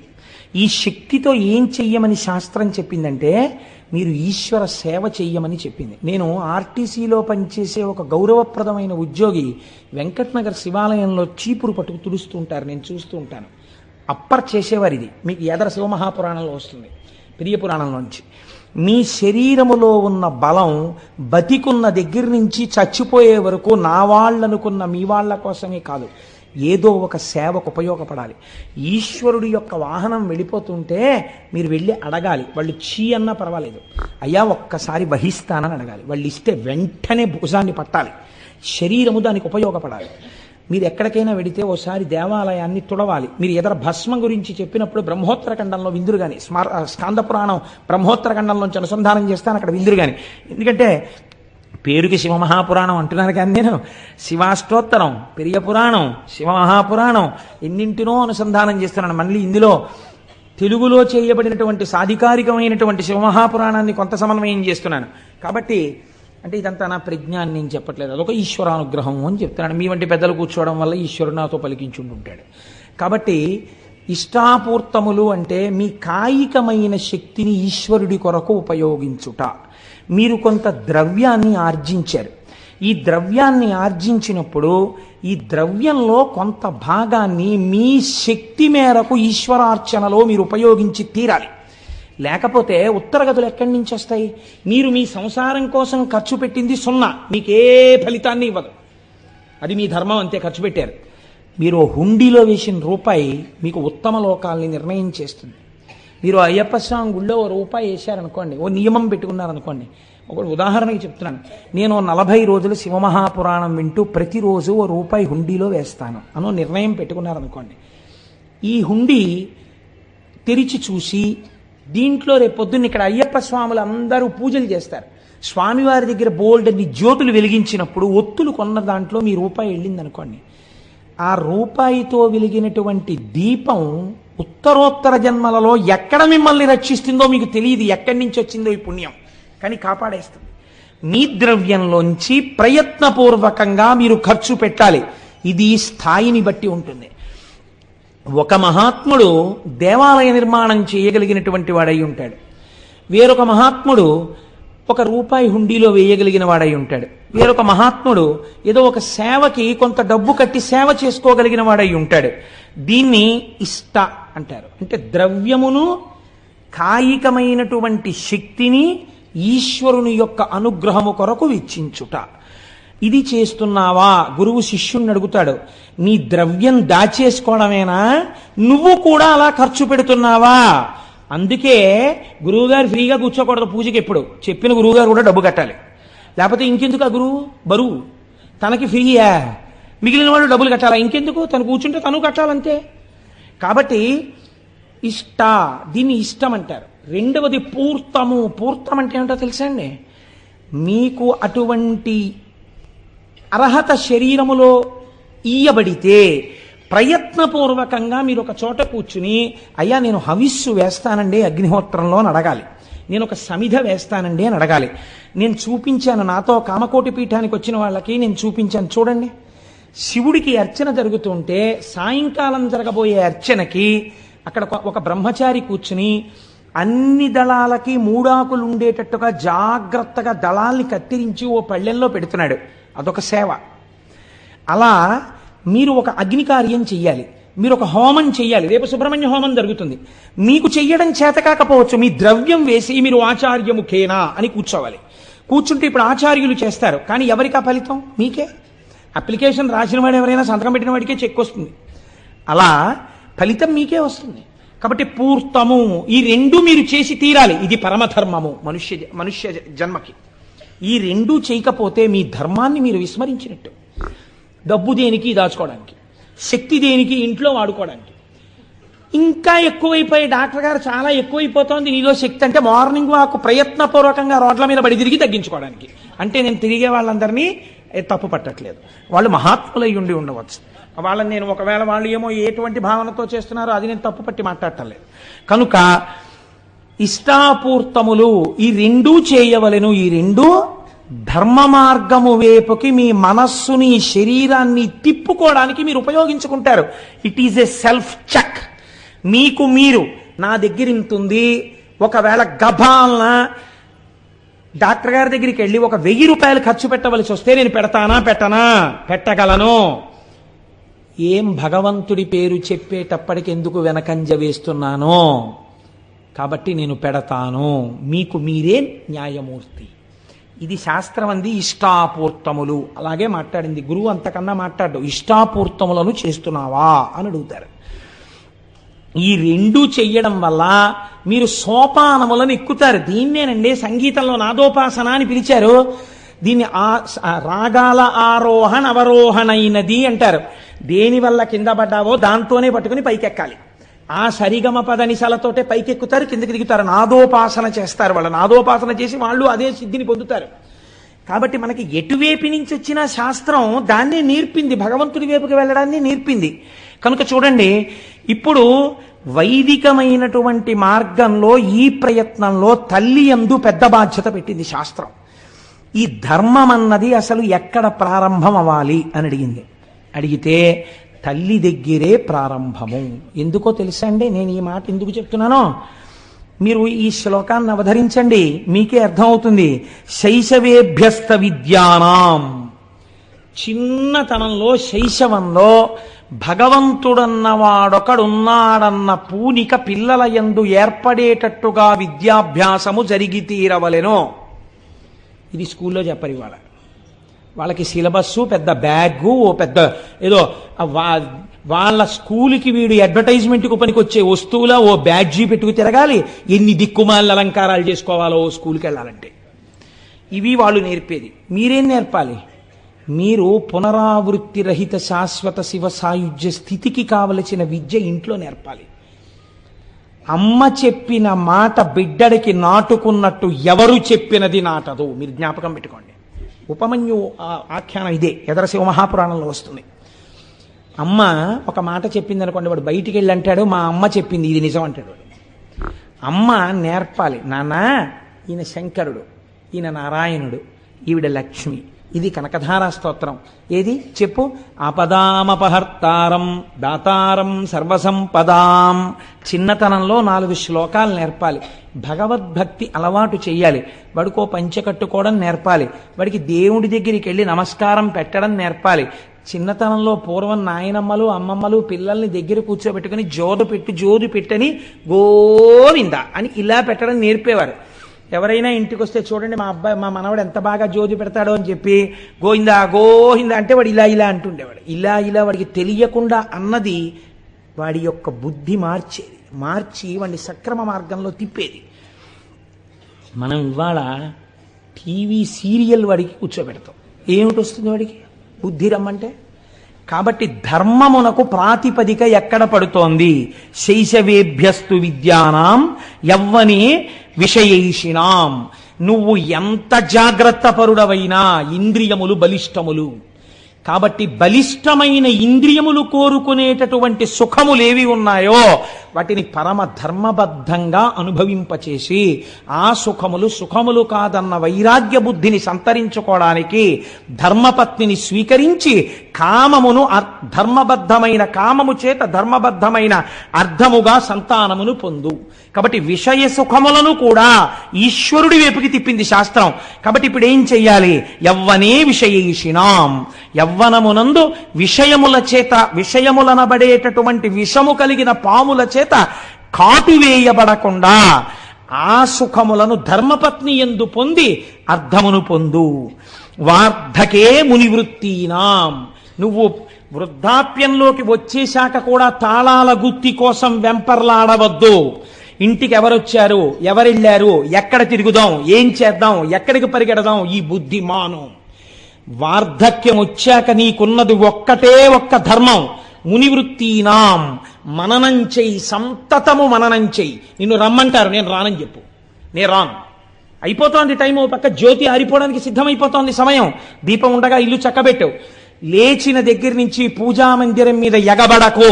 నీ కొడుకున్నాడు, కోడలున్నారు చేయడానికి, వాళ్ళకి అలవాటు చెయ్యి. నువ్వేం చేస్తావు? కూర్చో. ధ్యానమునందు కూర్చుని బాగా మననం చెయ్యి. నువ్వు ఇతపూర్వం ఏం విన్నావో, ఏం చదివావో, ఏం చూశావో అవి మననం చేస్తూ ఉండు. ఏ సంకల్పము ఊపిరి మీద ఆధారపడింది, ఏ ఊపిరి తర్వాత నీ ఆయుర్దాయం ఆగిపోతుందో ఎవరికి తెలియదు. వృద్ధాప్యంలోకి వచ్చేసావు, 3వ నెంబర్ ప్రమాద పతాకం పడిపోయింది, స్థానిక భద్రతా సూచనగా. ఇంకా ఎందుకు తిరుగుతావు? ఇక తిరగకు. మహానుభావులు ఉన్నారండి లోకంలో. శ్రీభాష్యం అప్పలాచార్య స్వామి వారికి నడుము విరిగిపోతే వారిని చూడ్డానికి వెడితే మిగిలిన వాళ్ళు కళ్ళనీళ్లు పెట్టుకున్నారు. స్వామి చక్కగా రామాయణం చెప్పేవారు, ఏమిటండి ఇలా నడుము విరిగిపోయింది అంటే ఆయన అన్నారు, తిరిగి తిరిగి చెప్పవలసిన అవసరం పూర్తయింది లేరా? ఏం మంచం మీద కూర్చుని రామాయణం తలుసుకో పొంగిపోలేవా? నీ దగ్గరికి వచ్చిన వాళ్ళకి చెప్పుకోలేవా అని ఒక చోట కూర్చుని అనుభవించమని స్వామి నన్ను ఇలా కటాక్షించాడు అన్నారు. ఆయన మర్యాదా పురుషోత్తముడు, రామాయణం చదువుకుని రామోపాసన చేసిన మహాపురుషుడు ఆయన. కనుక వార్ధకే మునివృత్తీనాం యోగానంతే తనుత్యజాం, చిట్ట చివర నీ మనస్సుని యోగము చేత అనేన యుజ్యతే ఇతి యోగ, అన్నిటికీ సాక్షిగా ఉంటూ కొడుకొచ్చేదో చెప్తాడు, ఆహా అలాగేనా నవ్వు, కోడలొచ్చేదో చెప్తుంది, ఓ నవ్వు నవ్వు, తామరాకు మీద నీటి బొట్టు. నువ్వు అలా హాయిగా ఉండగా శరీరము నుంచి ప్రాణోత్క్రమణం జరుగుతోంది. ఏమీ హడావిడక్కర్లేదు. అవుతుందని చెప్పారు పెద్దలు, ఎన్ని మాటలు వినలేదు, ఎంతమంది వెళ్ళిపోలేదు. నా అదృష్టం, నేను ఇప్పుడు చూడబోతున్నాను. ఎవరిని చూడబోతున్నాను? మహాపురుషులైన వారందరూ శరీరాలు విడిచిపెట్టిన చోటు ఎక్కడుందో అక్కడికి వెళ్ళి నేను వారి దర్శనానికి వెళ్ళిపోతున్నాను. నేను ఏ పరమాత్మ పాదాలు పట్టుకున్నానో వాడిలోకి వెళ్ళిపోతున్నాను. కాబట్టి పడిపోతున్న శరీరాన్ని సాక్షిగా చూస్తూ నువ్వు ఆరాధించిన వాడిలో కలిసిపో. కాబట్టి ఏమైంది? యోగేనాంతే తనుత్యజాం, శరీరమును వదిలిపెట్టు. ఎంత పెద్ద మాట అన్నారో చూడండి. చచ్చిపోతున్నానని ఏడవకు.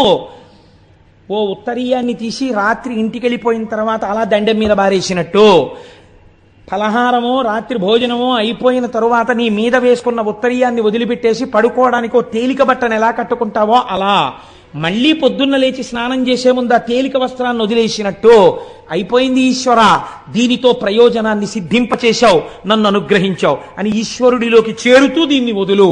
దీనికి ధర్మం పట్టుకో. ధర్మం తప్ప వేరొక మార్గం లేదు. ఇదే శాబ్దిక ప్రమాణమైన వేదము. ఈ వేదమును ఎవరు ఇచ్చాడో వాడు రుద్రుడు. ఆ రుద్రుడు ఏమి చేస్తూ ఉంటాడు మన చేత అంటే, ఈ శాబ్దిక ప్రమాణమైనటువంటి వేదము చేత ప్రతిపాదింపబడినటువంటి ధర్మము మనకి బాగా అర్థమయ్యేటట్టుగా ఆ శివుడే ఒక గురు రూపంలో వచ్చి చెప్పి మన మనస్సులను మార్చి పరమాత్మ వైపుకి అడుగులు వేసేటట్టు బుద్ధిని చక్కదిద్దినాడు. కాబట్టి ఇప్పుడు ఎవడు రుద్రుడు? వాడే వీడు. వాడు రుద్రుడై ఉన్నాడు. కాబట్టి ఇప్పుడు వేద ప్రమాణము వైపు నడిపించాడు. మీరు రామాయణంలో ఒక చిత్రమైన సంఘటన ఉంది. తల్లి కౌసల్యామాతకెళ్ళి రామచంద్రమూర్తి నమస్కరించారు అరణ్యవాసానికి వెళ్ళిపోతూ. అమ్మా నేను బయలుదేరుతున్నానమ్మా అన్నారు. తల్లి ఏమనాలి? నాన్న లౌకికంగా పెట్టిందనుకోండి రక్ష ఆవిడ అంది, లక్ష్మణుడు వచ్చి తిరగబడవాయా దశరథ మహారాజు మీద చంపేస్తానంటే నువ్వు ఒప్పుకోలేదు, ధర్మం పట్టుకున్నావు. నాకు తెలిసి రామా, ఇది ఒక తల్లి నేర్పవలసిన మాట. ఒక తల్లి కొడుకు గురించి ఈ మాట అన్ననాడు పొంగిపోయిన మాట. ఒక తల్లి ఏ లోకంలో ఉన్నా ఎప్పుడు సంతోషిస్తుందో తెలుసా అండి? ఏ తల్లి కన్న బిడ్డడవోనయ్యా, నిజంగా ఇంత గొప్పగా ప్రవర్తిస్తున్నావు, ఎంతమందిని సంతోషపెడుతున్నావయ్యా అన్ననాడు ఆ తల్లి సంతోషిస్తుంది. ఏ లోకంలో ఉన్నా మృత్యుబాధను అనుభవించి నేను వీడిని ప్రసవించినందుకు వీడు నా పేరు నిలబెట్టాడని నా కన్న కడుపు సార్థకమైందంటుంది. కౌసల్యా లోకభర్తారం సుషుభేయం మనస్వినీతం మమార్థం సుఖం పృచ్ఛా శిరసా చాభివాదయా అంది సీతమ్మ తల్లి సుందరకాండలో. అందరూ తల్లులు బిడ్డల్ని కన్నారు వాళ్ళ కోసం. మా అత్త కౌసల్య అలా కన్లా, లోక కళ్యాణాన్ని తీసుకురాగలిగిన రామచంద్రమూర్తిని కంది. అటువంటి బిడ్డని కన్న మా అత్త కడుపుకి నమస్కారం అని చెప్పింది.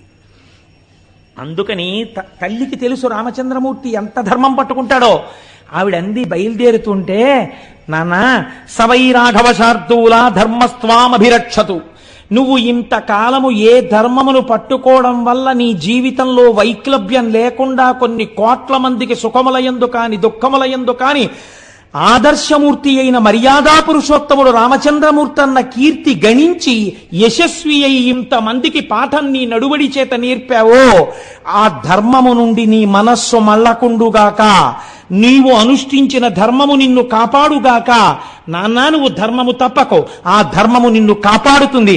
ఇది నేను నీకు చేస్తున్న ఆశీర్వచనం అంది కౌసల్య. రామాయణం నేర్పింది మనకి బిడ్డలకి తల్లి ఏం నేర్పాలో. కనుక ఈ ధర్మము వేపుకి మనస్సు నడిచేటట్టు చెయ్యగలిగిన వాడెవడో, శాబ్దిక ప్రమాణమైన వేదములోనున్న ప్రమాణమును నేర్పి మన మనస్సులను మార్చిన వాడెవడో వాడు రుద్రుడు. వాడి చేత పట్టుకున్న పినాకమది, దాని వింటి నారి శబ్దములే వేదములు. కాబట్టి ఇప్పుడు ఆ శాబ్దిక ప్రమాణములే వేదములు. ఆ వేదము మనల్ని ధర్మ మార్గంలో నడిపించడానికి వచ్చింది. ఆశ నీ ప్రయత్నం అక్కర్లేదు, వెంబడబడి తిరుగుతుందండి ఆశ. మిమ్మల్ని ఎలా పట్టుకులాగి, అందుకే ఆశా పాశము అన్నారు దాన్ని. తాడేసి లాగేసినట్టు లాగేస్తుంది ముందుకు వెళ్లకుండా.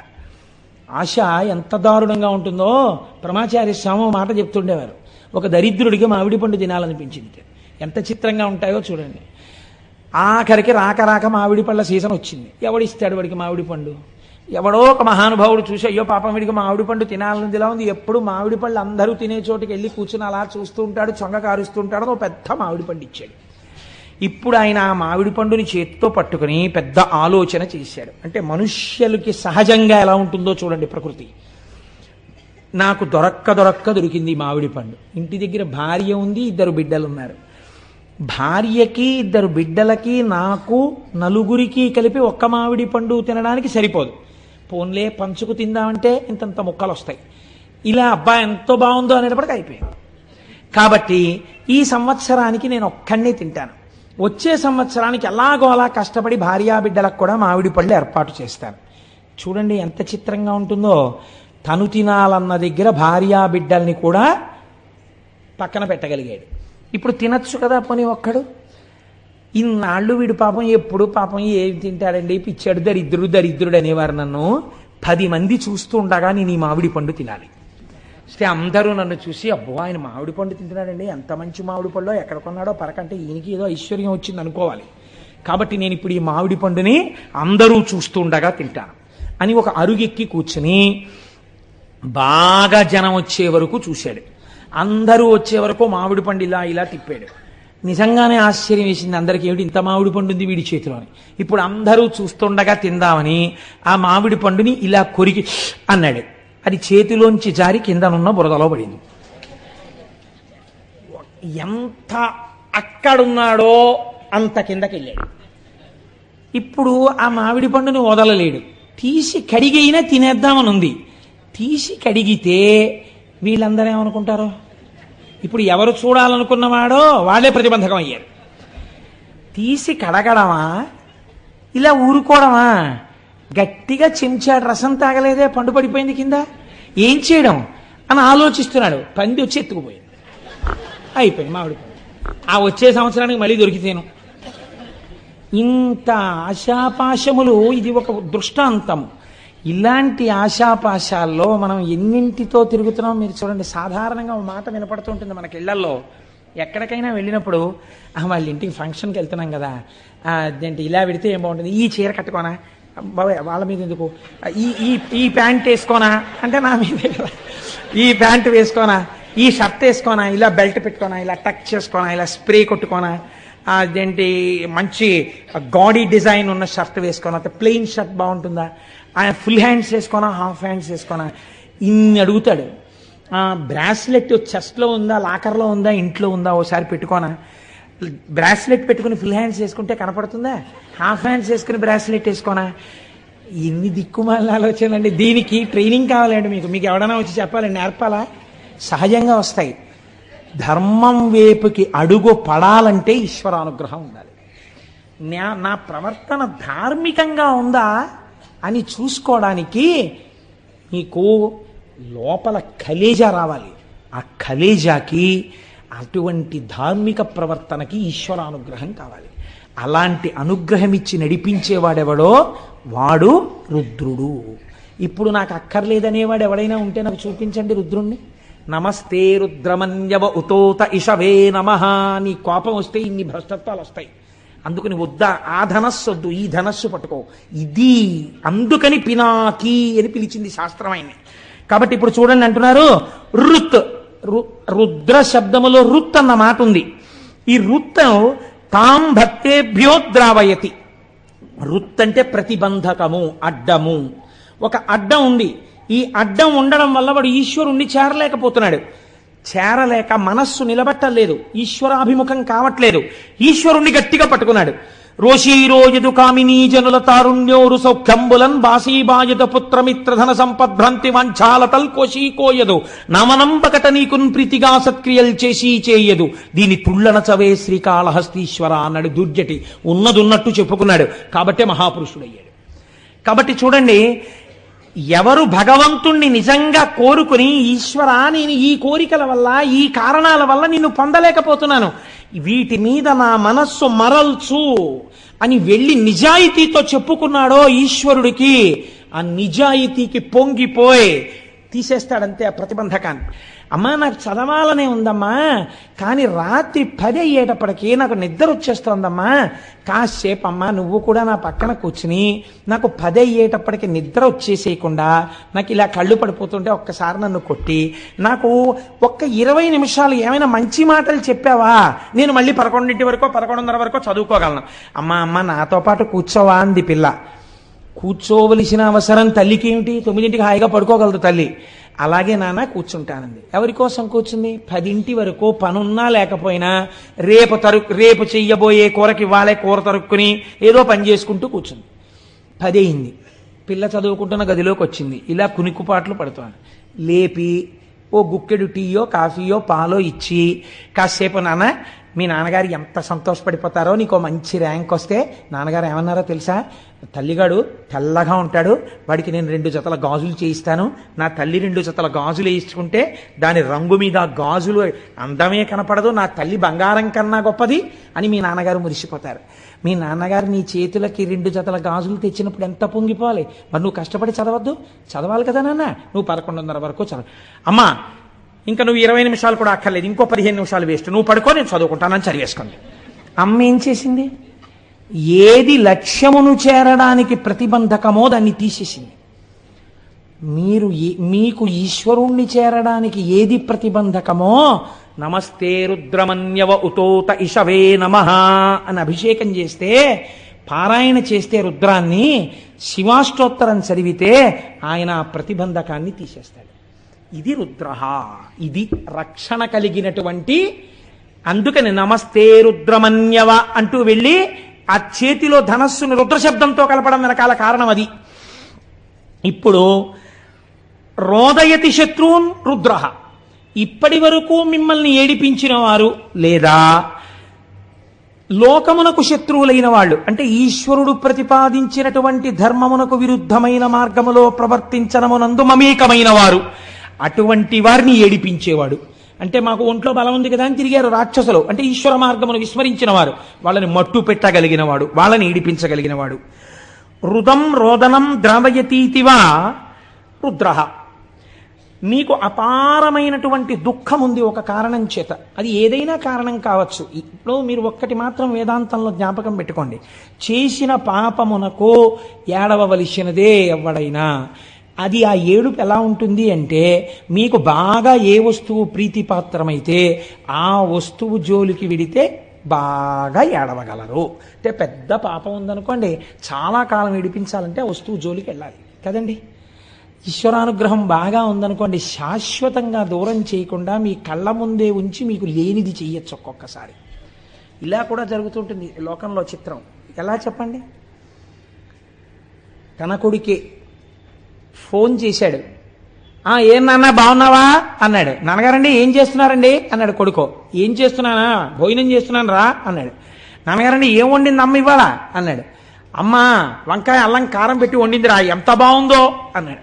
నాన్నగారండి మాకు ఇక్కడ పెడతారండి హాస్టల్లో గడ్డి, మీరు అక్కడ చెప్తుంటే నా నోరు ఊరిపోతుంది నాన్నగారండి అన్నాడు.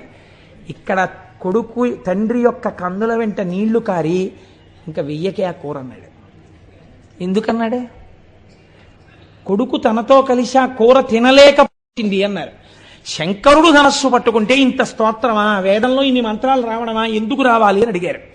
అడిగితే కారణం చెప్పారు. పినాకః త్రిపుర దహన కాలే శరజ్వాలా జాలైర్నాకం పిహితవాన్ పినాకః తదా మేరు ధనుస్త్వాత్ అన్నారు. లోకమునందు ఎక్కడా లేని రీతిలో బంగారు పర్వతమైనటువంటి మేరు పర్వతాన్ని తన చేతిలో ధనస్సుగా పట్టుకుని నిలబడిన నాడు, అటువంటి ధనస్సు యొక్క కాంతుల చేత సమస్త లోకములు కప్పబడిపోయి రాత్రనక పగలనక బంగారు కాంతి యందు అన్ని లోకములు ఎప్పుడు ప్రకాశించాయో అలా ధనస్సు చేతిలో ఎవడు పట్టుకున్నాడో వాడి చేతి ధనస్సే చిత్రం. అలా ఎవ్వరూ పట్టుకోలేరు. అలాంటి ధనస్సు పట్టుకున్నాడు కాబట్టి నిన్ను పినాకి అని నీ చేతి ధనస్సుని స్తోత్రం చేస్తున్నావు అన్నారు. మా గురువు గారు పినాకి అన్న మాటని ఎంత అనుభవించారో తెలియదు కానీ వారి కొడుక్కి పినాకపాణి అని పేరు పెట్టుకున్నారు. కాబట్టి ఇన్ని విషయాల్ని సమన్వయం చేస్తూ మనకి పెద్దలన్నారు, ఆయన చేతిలో ఉన్న ధనస్సుని ఇన్ని రకములుగా ఉద్ధరించగలదు. కాబట్టి ఆ ధనస్సుని చూడడం, ఆ ధనస్సు గురించి చెప్పిన రుద్రాన్ని పారాయణ చెయ్యడం, ఆ రుద్రంతో అభిషేకం జరుగుతుంటే చక్క ప్రశాంతంగా కూర్చుని వినడం, అది ఇది కాదు, నీకు చేతనైతే చక్కగా నువ్వే కూర్చుని చదువుకుని మురిసిపోవడం నేర్చుకో. అందులో నిజంగానండి అనువాకాలు పెడతాయి. ఒకానొకప్పుడైతే మేము ఒక సంకల్పం చేశాం, అసలు ఆ రుద్రానికి ప్రతి అనువాకానికి వ్యాఖ్యానం చేద్దాం, ప్రతి అనువాకం మీద ఉపన్యాసం చెప్దాం అని చెప్పి అనుకున్నాను. కానీ అది శివమహాపురాణంగా వచ్చింది. ఏమో ఈశ్వరుడు ఎప్పటికైనా కోరిక తీరిస్తే నేను ధన్యుణ్ణవుతాను. అందుచేత అటువంటి ధనస్సు చేత పట్టుకున్నటువంటి వాడు శంకరుడు. ఇప్పుడు ఇవాళ మనం కేవలం ఈ విషయాన్ని స్పృశించి ఈ విషయాన్ని మనం మాట్లాడుకుంటూ ఉండగా మీరు వినడము చేత ఎన్ని కోట్ల జన్మలలో అనుభవించవలసిన పాపరాశి దగ్ధమైపోయి ఉంటుందో మీకు తెలియదు, తెలియనక్కర్లేదు కూడా. కానీ ఆ ఫలితం అలా వచ్చేస్తుంది అంతే. ఎందుకని అంటే మీరు అటువంటి దర్శనం, అటువంటి మాటలు విన్నారు, వినడం చేత దాని ఫలితం అలా వచ్చి తీరుతుంది. కాబట్టి శివో మహేశ్వర శంభు పినాకీ శశిశేఖర, ఆయన్ని శశిశేఖర అని పిలిచారు. శశకం అంటే కుందేలు, అది దూకుతుంది, దూకే స్వభావం ఉన్నది. దూకే స్వభావం ఉన్నది కాలము. ఈ కాలము దూకుతుంది అని ఎందుకంటారంటే మీరు చూడండి, సుఖము చేత కాలము దూకేస్తుంది. భోగి పండక్కి కూతురు అల్లుడు మనవలు వస్తున్నారనుకున్నప్పుడు రిటైర్ అయిపోయిన ఆయనకి ఎంతకీ భోగి రానట్టు అనిపిస్తుంది. ఇంకా రేపే భోగనగా అస్తమానం లేచి కళ్ళజోడెట్టుకుని గడియారం చూసుకుంటాడు, గౌతమి వచ్చే టైం అయిపోతోందని. మీరు కాకినాడ టౌన్ స్టేషన్లో చూడండి ఎంతమంది పెద్దవాళ్ళు ఉంటారో. ఆ కూతుళ్ళని కౌగలించేసుకుని అల్లుళ్ళని గౌరవించేసి ఆ మనవల్ని చేత్తో పట్టుకుని తాతగారండి తాతగారండి అంటుంటే వాళ్ళని ఆటోలు ఎక్కించుకుని కార్లు ఎక్కించుకుని వెళ్ళిపోయి ఆ మనవలతో ఆడుకుని కనుమ వస్తుంది, అంతే కళ్ళ నీళ్లు ప్రారంభం. ఎందుకని వెళ్ళిపోతుంది కూతురు అల్లుడును. ఏమిటో వచ్చిందనుకున్నంతసేపు పట్లేదు, ఇట్టి అయిపోయింది, భోగి నుంచి కనుమకు వచ్చేసామంటాడు. దూకేసింది కాలం సుఖంలో కదండి. కాబట్టి శశకము చంద్రుడి యందు కుందేలు ఉంటుంది. అందుకే కాలము దూకుతుంది, కాలము నిబ్బరంగా ఉంటుంది. ఒక్కొక్కసారి దుఃఖంలో ఉన్నాడు అనుకోండి, ఈ కాలం గడవట్లేదండి అసలు అంటే 20వ తారీఖునే డబ్బులు అయిపోయాయి అనుకోండి, ఏమిటో ఈ నెల గడవట్లేదండి అసలు 31 వస్తుందా అంటాడు. కాబట్టి కాలం చాలా గడుసుగా గంభీరంగా ఉన్నట్టుంటుంది. కాబట్టి మీరు ఈ దాంట్లో అర్థం చేసుకోవలసిన రహస్యం ఒకటి ఉంది. మీరు అసలు దాన్ని పట్టుకుంటే శశిశేఖరః అన్న మాటకున్నటువంటి తాత్వికమైన అర్థం మీకు అర్థం అవుతుంది. ఈ కాలమునందు మీకేమొస్తోంది? ఇప్పుడు నేను చెప్పిన 2 ఉదాహరణల్లో మీకేమర్థమైంది? ఒకదాని యందు సుఖం ఉంది, ఒకదాని యందు దుఃఖం ఉంది. దుఃఖం ఉన్నప్పుడు కాలం కదలనట్టు అనిపిస్తోంది, సుఖం ఉన్నప్పుడు దూకేసినట్టు అనిపిస్తోంది. దూకేసినట్టు కనపడిన కాలాన్ని, దూకనట్టు కనపడిన కాలాన్ని మీరు వైదిక సమన్వయం చేస్తే క్యాలెండర్లు, డేట్లు, జనవరిలు, ఫిబ్రవరిలు పక్కన పెట్టేయండి, అది మన సంప్రదాయం కాదు. మీరు రోజు చెప్పేటప్పుడు కాలాన్ని ఎలా చెప్తారు? శ్రీ వ్యయనామ సంవత్సరే ఉత్తరాయణే శిశిర ఋతౌ మాఘమాసే శుక్లపక్షే పంచమ్యాం వాసరః భౌమవాసరే శుభనక్షత్రే శుభయోగ శుభకరణయే వంగుడి విశేష విశిష్టాయాం శుభరిదౌ శ్రీమాన్ శ్రీమతః అని చెప్తున్నారా లేదా? ఈ తిథులు ఎలా వస్తున్నాయి? శుక్లపక్షే అని చెప్తున్నారా? శుక్లపక్షం దేనివల్ల వస్తుంది? చంద్రుడి యొక్క కళలు వృద్ధి పొందితే శుక్లపక్షం వస్తుంది. చంద్రుడి యొక్క కళలు జారిపోతే కృష్ణపక్షం వస్తోంది. ఒక శుక్లపక్షం ఓ కృష్ణపక్షం వస్తే ఓ నెల వస్తోంది. అలా కొన్ని నెలలు కలిస్తే ఓ సంవత్సరం వస్తోంది, కొన్ని సంవత్సరాలు కలిస్తే ఓ పుష్కరం వస్తోంది. ఇలా మీకు ఆధారం ఏమిటి? చంద్రుడి యొక్క కళలు దిగడం పెరగడం. చంద్రుడి కళలు దిగడం పెరగడం ఏదో ఒక కళలోంచి రావాలి కదా. ఆ కళలోంచి పెరుగుతున్న కళలు, ఈ వెళ్ళిపోతున్న కళలు మళ్ళీ ఆ కళలోకి వెళ్ళిపోవాలి కదా. అటువంటి శాశ్వతమైన చంద్రకళ ఏది ఉందో అది పార్వతీ పరమేశ్వరుల యొక్క కిరీటముల మీద ఉంటుంది. ఇప్పుడు ఈ కాలాన్ని మీరు దేని పెట్టి కొలుస్తున్నారో ఈ కాలమంతా ఆయన కిరీటం మీద ఒక ఆభరణం అయి ఉంది. కాలం ఆయనకి ఆభరణము, మీరు కాలమునకు వశులు. ఎంత తేడా వచ్చింది చూడండి. కాలమునకు వశులైన మిమ్మల్ని కాలాతీతుల్ని చేసి తనతో సమానమైన వాడిగా చేసుకోగలడు. ఇది శశిశేఖరః. అసలు నిజమైన తాత్వికమైన అర్థం అది. ఎవరు ఆయన పాదములు పట్టుకుంటున్నారో అటువంటి వాడికి జ్ఞానమిచ్చి కాలాతీతుణ్ణి చేసి మళ్ళీ పుట్టవలసిన అవసరం లేకుండా ఇదే చిట్ట చివరి మరణము. ఎందుకని? ఇక మళ్ళీ మరణం లేదు, ఎందుకంటే పుట్టుక లేదు. కాబట్టి ఈ స్థితికి పెంచగలడు. కాలము ఆభరణముగా ఉన్నవాడని చెప్పడానికే చంద్రరేఖని పొంది ఉంటాడు. మోక్షం ఇయ్యగలిగిన వాడని చెప్పడమే చంద్రరేఖని ధరించి ఉండడం. ఇదే శశిశేఖరః. అసలు తాత్వికమైన రహస్యం అది, శశిశేఖరః అన్న మాటకి. సరే, కానీ మనం అంటాం సోమనాథలింగము అన్న విషయాన్ని ప్రస్తావన చేస్తాం. కానీ ఇది కూడా పరమ సత్యం, లేకపోతే జ్యోతిర్లింగం రాదుగా. మీరు చూడండి, మళ్ళీ ఇక్కడ ఒక చిత్రమైన మాట ఉందండి. శివ సంబంధమైన విషయాల్లో కొన్ని ఆశ్చర్యకరమైన మాటలు ఉంటాయి. మీరు కంచిలో ఉండేటటువంటి లింగం దగ్గరికి వెళ్ళి ఇది జ్యోతిర్లింగము అని మీరు అన్నారనుకోండి, శాస్త్రం అంగీకరించద్దు. దాన్ని ఏమంటారంటే అష్టమూర్తుల యందు అది ఒక లింగము, పృథివీ లింగము అని పిలుస్తారు. పంచభూత లింగాల్లో అదొకటి. అలాగే కాళహస్తి వెడితే అది వాయులింగం, అది జ్యోతిర్లింగం కాదు. అలాగే మీరు జంబుకేశ్వరం వెడితే జలలింగం, అది జ్యోతిర్లింగం కాదు. కానీ మీరు కొన్ని లింగాలు ఉన్నాయి, వాటిని జ్యోతిర్లింగములని పిలుస్తారు. చాలా జాగ్రత్తగా మీరు పట్టుకునే ప్రయత్నం చేయండి. శశిశేఖరః అన్న దాని తత్వంలోంచి జ్యోతిర్లింగమని పిలిచినప్పుడు మీరు ఒక స్తోత్రం చదువుతుంటారు సాధారణంగా.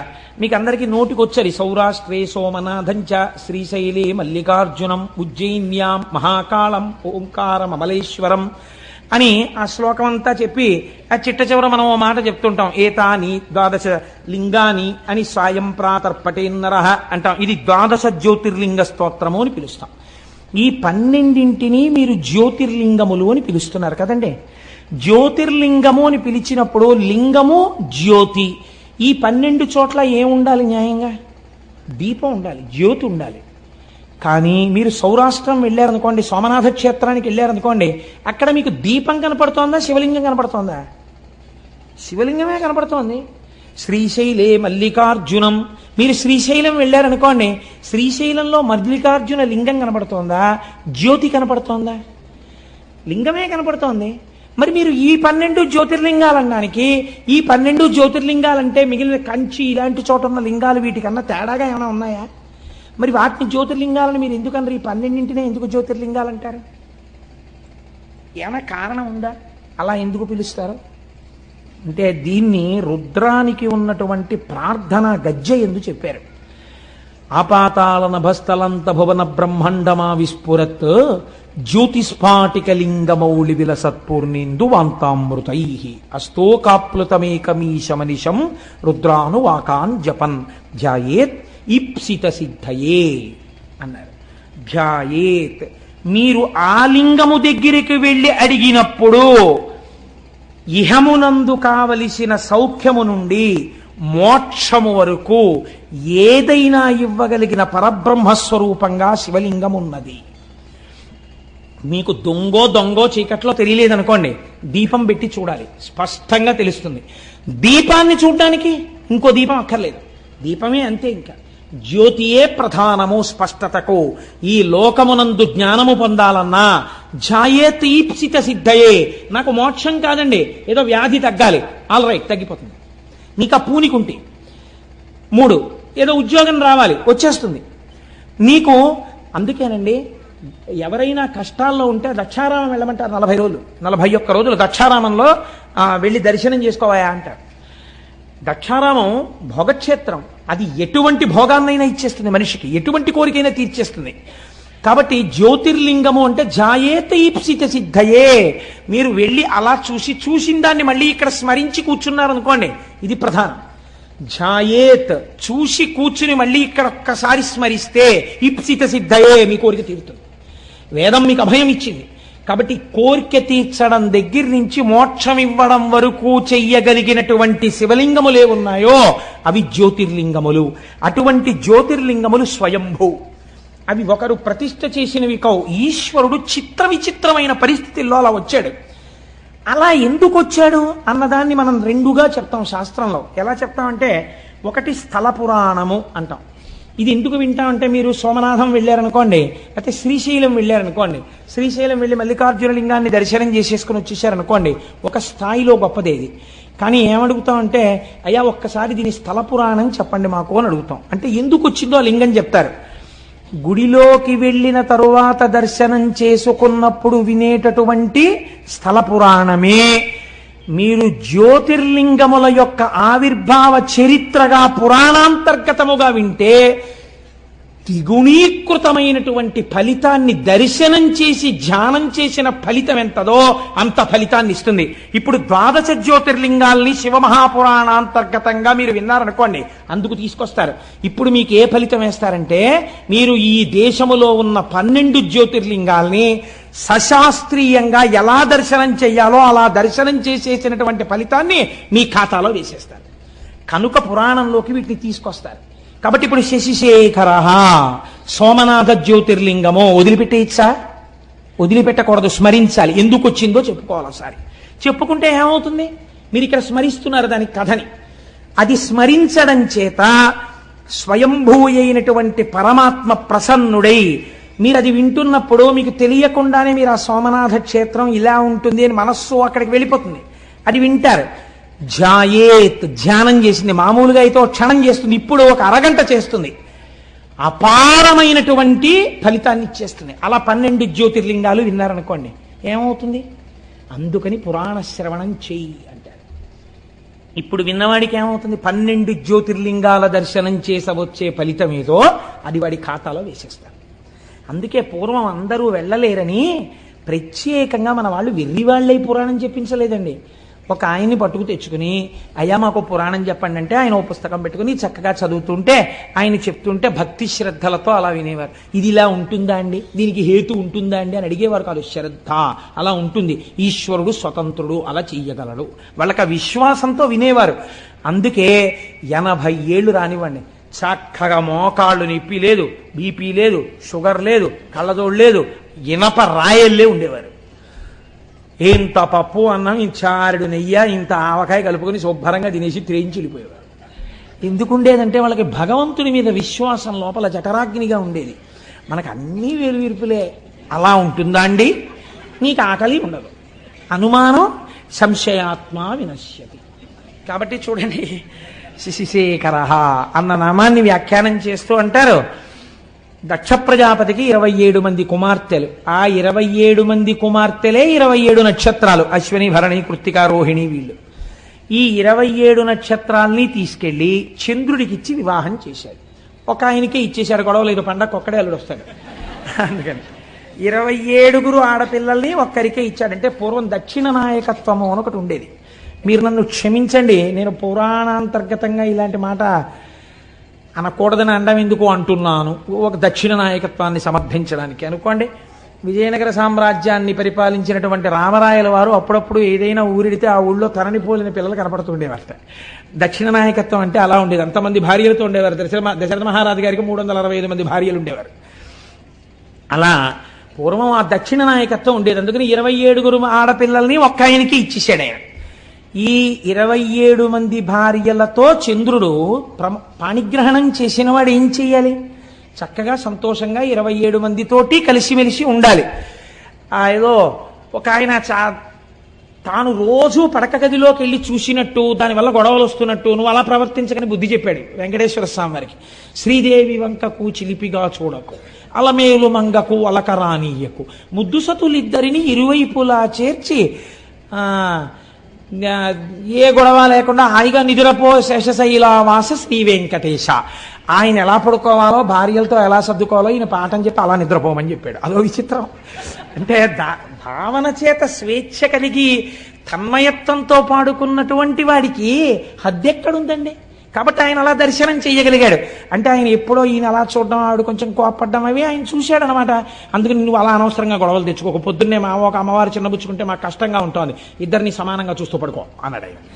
అది ఎంత బుద్ధి చెప్పాడో, ఎంత స్వాతంత్రం అండి. నాకు అలాంటి పాటలు వినపడినప్పుడు చాలా ఆనందంగా ఉంటుంటుంది. కాబట్టి సరే, ఇప్పుడు నేను దేని గురించి ప్రస్తావన చేయాలనుకుంటున్నానంటే 27 కన్యలతోటి భార్యలతోటి చంద్రుడు సంతోషంగా సమానంగా ఉండాలి. కానీ ఇక్కడ నేను ఒక్క మాట అంటే మీరు మరోలా అనుకోకండి. చంద్రుడి చరిత్ర ఎంతొక దోషం ఉంది.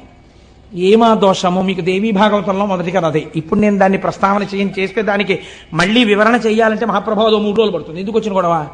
అందుకని. కానీ ఆయన కొంచెం తొందరపడిపోవడం, యుక్తాయుక్త విచక్షణ లేకుండా ఏ స్త్రీ పట్ల అలా ప్రవర్తించడం మహాపాతకమని శాస్త్రం చెప్పిందో అలాంటి వాళ్లతో రమించడం కూడా చంద్రుడి చరిత్రలో ఒకచో ఉన్నది. దాని విశేషార్థం పక్కన పెట్టండి, మామూలుగా చరిత్ర యందు ఉన్నది. కాబట్టి ఈ అలవాటుకి ఫలితం ఎక్కడో రావాలి, రావడానికి కావలసినట్టుగా బుద్ధి కర్మానుసారిని నడిపించాలి. అందుకు నడిపిస్తోంది అసలు యథార్థం. ఇది శివుడు ఇస్తున్నటువంటి ఆ ధనస్సులోంచి వస్తున్నటువంటి పాప ఫలితం. మీరు అలా సమన్వయం చేసుకోండి, ఎంత అందంగా వస్తుందో అది. ఇప్పుడు ఆయన ఏం చేశాడు? మళ్ళీ ఆయనకి 27 మందిలో రోహిణి ఒక్కత్తి బాగా నచ్చింది కాబట్టి ఆ రోహిణితోనే కాలం గడిపేవాడు. ఇది సహజంగా మిగిలిన 26 మందికి కూడా చాలా బాధ కలిగింది.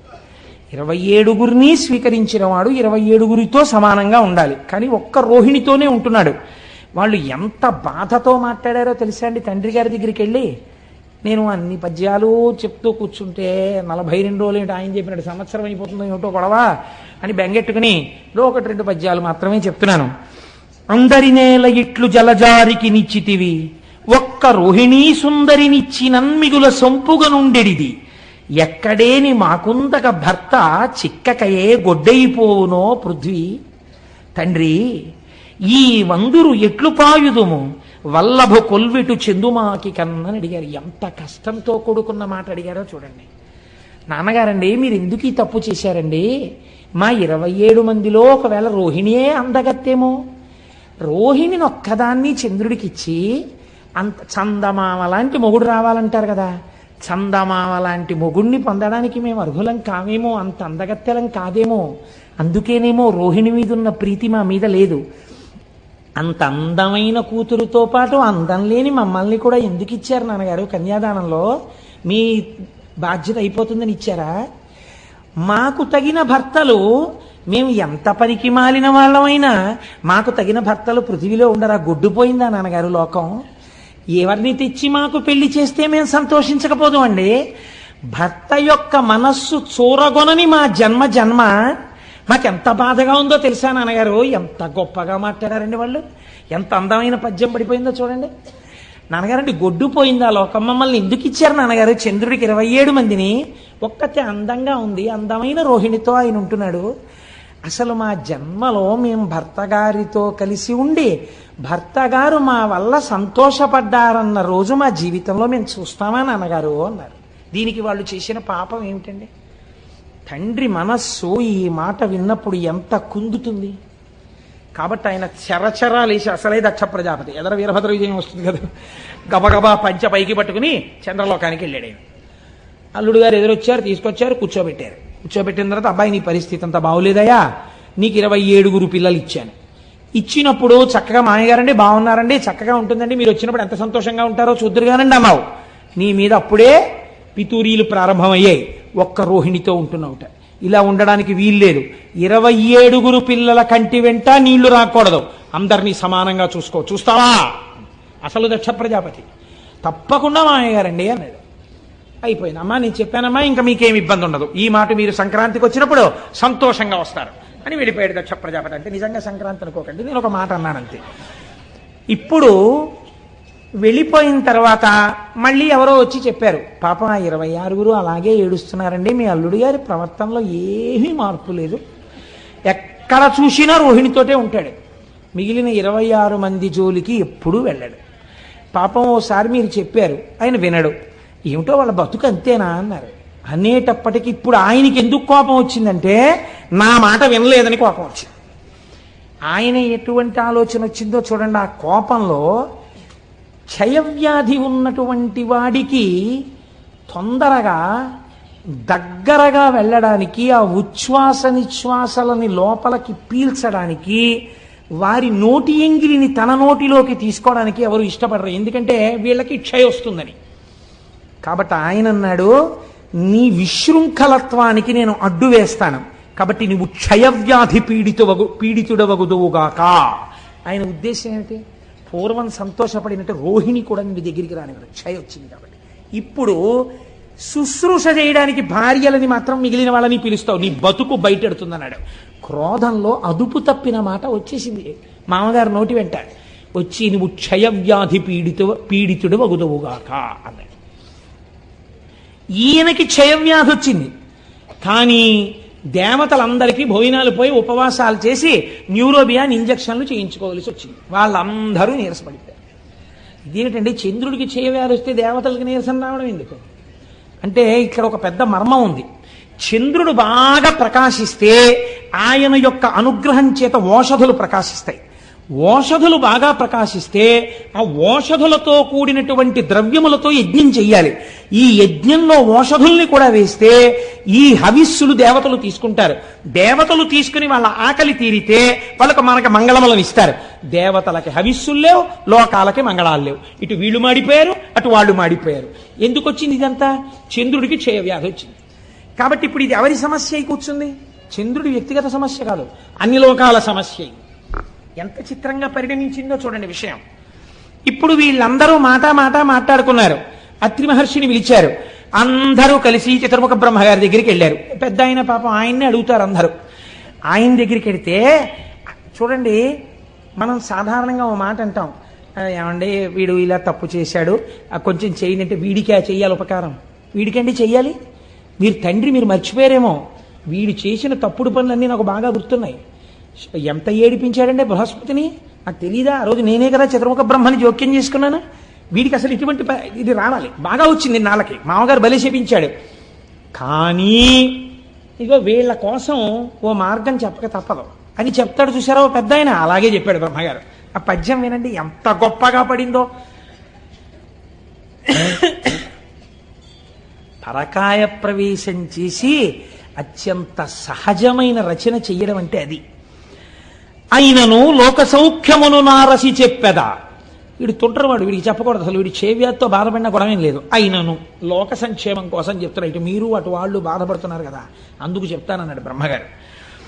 ఆ ప్రభాసమాన్యూనత రాఘహారియగు నొద్దిక వీడత చేరి శంకరున్ పూనిక కొల్చుచున్ తపసుభూని వసించిన కొన్ని నాళ్లకి గ్లానిని మాన్పగాగలదు కాలహరుండు దృఢంబు పొండికన్. నేను చెప్తున్నాను రా ఉపాయం. ఏహీ లేదు, వీడు ప్రభాస క్షేత్రానికి వెళ్ళాలి.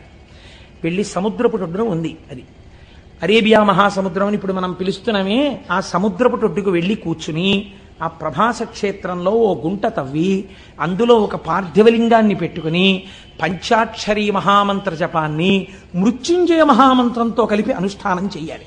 ఎందుకని? క్షయం వచ్చేసింది కాబట్టి మృత్యుంజయ మంత్రంతో కలిపి అనుష్ఠానం చేయాలి. ఎంత శాపం ఉన్నా ఇటు బ్రాహ్మణ వాక్కుని కాపాడి అటు వీడు చచ్చిపోకుండానూ కాపాడాలంటే పరబ్రహ్మమునకు తప్ప వేరొకడికి సాధ్యం కాదు. కాబట్టి శంకరుడు మాత్రమే చెయ్యాలి ఈ పని. వీడిని పార్థివలింగాన్ని అర్చన చెయ్యమనండి అన్నారు. ఆ మాట చూడండి. ఉద్దిక వీడత చేరి బ్రహ్మగారు మాట్లాడేటప్పుడు ఈయన్ని అండం. ఆ చికాకుంది చంద్రుడి మీద, ఆయనకి కోపం ఉంది, అందుకని వీడిని అక్కడికి వెళ్ళమనండి. ఎంత బాగా అన్నారో చూడండి. ఒద్దిక వీడట, అక్కడైనా బుద్ధిగా కూర్చోవాలి. మళ్ళీ అక్కడికి వెళ్ళి కూర్చుని ఏదో పనులు మొదలెట్టకూడదు, మళ్ళీ ఏదో శాపాలు తెచ్చుకోకూడదు, మళ్ళీ నా దగ్గర రాకూడదు. ఉద్దిక అక్కడ కూర్చుని శివుడి గురించి ఆరాధన చేయమనండి, పోమనండి అక్కడికి. అలాగేనండి బాబాయ్ అన్నాడు ఇప్పుడు అని. ఇప్పుడు బయలుదేరి ప్రభాస క్షేత్రం చేశాడు. ఏం చేస్తాడు? చేసిన పాపం అనుభవించాలి, వచ్చింది శిక్ష. కాబట్టి ఇప్పుడు అక్కడ కూర్చుని పంచాక్షరీ మహామంత్రాన్ని మృత్యుంజయ మహామంత్రంతో అనుసంధానం చేశాడు. ఇది ప్రసన్నుడు అంటే ఎవడు వ్యాధినిచ్చాడో వాడే శివాశర వ్యాయాతవతయానో రుద్రమృడయా రక్షించాలి. ఇప్పుడు వెళ్ళి కూర్చుని జపం మొదలెట్టాడు. కొన్ని కోట్ల జపం అయిపోయింది. అయిపోయిన తరువాత చంద్రోద్భాసిత శేఖరే స్మరహరే గంగాధరే శంకరే సర్పైర్భూషిత కంఠకర్ణ వివరే నేత్రోద్ధవైశ్వానరే దంతిత్వకృత సుందరాంబరధరే త్రైలోక్య సారే హరే మోక్షార్థం కురు చిత్త వృత్తి మమలాం అంతైస్తు కింకర్మభిః అంటారు శంకరాచార్యుల వారు. అటువంటి స్వరూపంతో భగవానుడు శంకరుడు ప్రత్యక్షమయ్యాడు. స ఉమ పార్వతీ సహితుడై ప్రత్యక్షమయ్యాడు. క్షయవ్యాధితో శుష్కించిపోయి ఉన్నాడు చంద్రుడు. ఏం నాయనా ఏమిటి నీ అభీష్టం అని అడిగాడు. అయ్యా నాకు క్షయవ్యాధి తగ్గిపోవాలండి అన్నాడు. ఇప్పుడు నీ క్షయవ్యాధి పోతుంది అని పరమాత్మ అనగలరు అంటే ఎవరి మాట పోయింది? దక్ష ప్రజాపతి మాట పోయింది. అంటే నే శాపం పెట్టేవాడిని, నువ్వు రక్షించేవాడివా అంటాడు. కాబట్టి ఇప్పుడు ఇద్దరిని దృష్టిలో పెట్టుకోవాలి. అటు పెద్ద ఆయన మాట నిలబడిపోవాలి, ఇటు పిల్లాన్ని రక్షించాలి. ఇంత తప్పు చేసి ఉన్నవాడైనా తన పాదములు పట్టుకుంటే బుద్ధిని కూడా సంస్కరించాలి. అందుకే ఆ తర్వాత చంద్రుడు 27 భార్యలతో సమానంగా లేడన్నటువంటిది లేదని చెప్పడానికి ఉదాహరణే చాంద్రమానంలో మీరు చెప్తున్న తిథులు కదండి. లేకపోతే చంద్రమానంలో ఎలా జరుగుతున్నాయి తిథులన్నీ? చంద్రుడు కూడుతున్నాడు కదా నక్షత్రాలతోటి. కాబట్టి ఇప్పుడు బుద్ధిని మార్చాడు. అదే కదండి, మరి అందుకేగా రుద్రశబ్దం వాడారు మీరు. ధర్మం వైపుకు మారుస్తాడు బుద్ధిని అనే కదా మీరు రుద్రశబ్దం వాడారు. కాబట్టి ఇప్పుడు ఏం చేశాడు? బుద్ధిని ముందు మార్చి అటు పెద్ద ఆయన మాట నిలబెట్టాలి దక్ష ప్రజాపతి. కాబట్టి అన్నాడు, నీకు క్షయ ఉంటుంది కానీ 15 రోజులు క్షీణిస్తావు, 15 రోజులు వృద్ధి పొందుతుంటావు. కాబట్టి ఇంకా క్షయ పూర్తిగా లేదు కాబట్టి నశించిపోవు, ఎప్పుడూ హాయిగా ఉంటావు. సరికదా పిల్లాడా, ఎప్పుడైనా ఎవరైనా నీ పాత కథలు తలుచుకోకుండా నువ్వు పూర్తిగా ఇప్పుడు గొప్పవాడివయ్యావు, నీ చరిత్రే మారిపోయింది, నువ్వు సద్బుద్ధున్నవాడివి, నా చేత అనుగ్రహింపబడిన వాడివని తెలుసుకోవడానికి, నాతో కలిపి నీ దర్శనం చెయ్యడానికి నా పేరే నీతో కలుపుకుంటాను, చంద్రశేఖర అని పిలిపించుకుంటానని ఆ చంద్రుణ్ణి చేసి నెత్తిన పెట్టుకున్నాడు. ఏమి ఔదార్యమూర్తి అండి పరమాత్మ. ఇది ఆయన కారుణ్యం అంటే. నీకేమిటి బెంగ? కాలమునకు వశుడు కాని వాడను నేను, నా నెత్తి మీద నిన్ను పెట్టుకున్నాను రా. చతుర్ముఖ బ్రహ్మగారు అన్నాడు, వీడును పోయి ఉద్దికను అన్నారు. ఆయన అన్నారు, తప్ప అందరూ చేస్తారులే నాన్న, చేసావు, నీ బుద్ధి మార్చుకో. నీ బుద్ధి మారింది, ఇప్పుడు నిన్ను నెత్తి మీద పెట్టుకుంటాను. ఇప్పుడు మీకు ఇది విని ఏమైంది? శశిశేఖర, తప్పులు జరిగిన వాటికి వేళ్లు విరవకండి. ఇంత కారుణ్యమూర్తి అయిన శంకరుడి పాదాలు పట్టుకున్న వాడికి ఒక్కసారి పట్టుకుంటానని పూనికతో నిలబడితే మిమ్మల్ని కూడా నెత్తి మీద పెట్టుకోవడానికి ఆయన సిద్ధంగా ఉన్నాడు కదండి. అందుకని శశిశేఖర, అందుకని నెత్తి మీద చంద్రుణ్ణి పెట్టుకున్నవాడా అని ఈయన్ని పిలవలసి వచ్చింది. ఆయన క్షయవ్యాధి పోయింది, చాంద్రమానం వచ్చింది. ఇప్పుడు ఈ చంద్రుడు పార్వతీదేవికి గొప్ప భక్తుడయ్యాడు. అందుకే మనుశ్చంద్ర కుబేరశ్చాలోపాముద్రా చ మన్మద అగస్తీరగ్ని సూర్యశ్చ ఇంద్రస్కంధస్తథైవ చ అని క్రోధభట్టారకో దేవ్యా ద్వాదశామి ఉపాసకా, 12 మంది అమ్మవారి మహాభక్తులలో ఈయన కూడా ఒకడయ్యాడు. అయితే ఇక్కడ ఒక చిత్రం జరిగింది. శంకరుణ్ణి చూసి అన్నారు, స్వామి చాలా బాగుందండి, మీరు నెత్తి మీద చంద్రుణ్ణి పెట్టుకున్నారు, శశిశేఖర అన్న నామం మీకు వచ్చింది, అంతవరకు మేము ఒప్పుకున్నాం. అదే సోమనాథలింగం. స ఉమానాథుడు ఒక అర్థం, అంటే పార్వతీదేవి పక్కన ఉన్నటువంటి కారుణ్యమూర్తి, సశక్తిపరుడు కాదు. సోముడు అంటే చంద్రుడు. సోముడు ప్రార్థన చేశాడు, నన్ను ఇంత అనుగ్రహించిన నీవు ఉత్తరోత్తర ఎవరొచ్చినా రక్షించడానికి ఇక్కడే వెలియవలసినది అన్నాడు. జ్యోతిర్లింగమయ్యాడు. అందుకే అది స్వయంభూలింగాలలో జ్యోతిర్లింగాలలో మొట్టమొదటి లింగం. మీకు తెలిసి వెళ్ళినా తెలియక వెళ్ళినా దీర్ఘకాలం పీడించేటటువంటి వ్యాధులు నయమవుతాయని, భవిష్యత్ జన్మలలో చేసిన పాపముల వలన భయంకరమైన వ్యాధులు, కుష్ఠవ్యాధి వంటి వ్యాధి రావలసినటువంటి పాపములు ఖాతాల్లో ఉండిపోయినా అవి భగ్నమైపోతాయని, సోమనాథలింగ దర్శనం చెయ్యాలని మనకి శాస్త్రం చెప్తోంది. మమ్మల్ని అనుగ్రహించి గోపాలకృష్ణ గారు తీసుకెళ్లబోతున్నారు సోమనాథలింగ దర్శనానికి ఏప్రిల్లో. కనుక ఒకరన్నారు, అయ్యా ఇక్కడ వరకు బాగుందండి, చాలా బాగుంది, సోమనాథలింగ దర్శనం చెయ్యవలసిందే. ఈ లింగం మీద కన్నుబడే ఈ దేవాలయాన్ని ఎన్ని మాటలు ధ్వంసం చేశారో కొందరు. ధ్వంసం చేస్తే మహానుభావుడు, ఉక్కు మనిషి అనిపించుకున్నటువంటి భారతదేశపు ఉప ప్రధాని చేసినటువంటి సర్దార్ వల్లభభాయ్ పటేల్ గారు, ఆయన ఆధ్వర్యంలో ఒక కమిటీ ఏర్పడి సోమనాథ దేవాలయాన్ని పునర్నిర్మాణం చేసి అత్యద్భుతమైన దేవాలయంగా రూపుదిద్దారు ఇప్పుడు. కాబట్టి ఈ చంద్రశేఖరుణ్ణి దర్శనం చేసిన మాట యథార్థం అయితే, అయ్యవారు ఇక్కడ చంద్రుణ్ణి పెట్టుకున్నాడు అనుకోండి, చాలా బాగుంది స్వామి, ఇక్కడ నువ్వు చంద్రుణ్ణి పెట్టుకున్నావు అనేసి మీరు వెళ్ళిపోగలరండి ఇంటికి. మా స్వామి పరమాచార్య స్వామి ఒక మాట చెప్పారు. ఆయన అన్నారు ఒక రోజున, ఆయన నాకు ప్రాణం అండి మహానుభావుడు, అలా వెళ్ళిపోతూ ఎక్కడో కూర్చునేవారు, ఏదో గుర్తొచ్చేది, ఆకాశంలో చంద్రుణ్ణి చూస్తే ఓ నవ్వు నవ్వేవారు.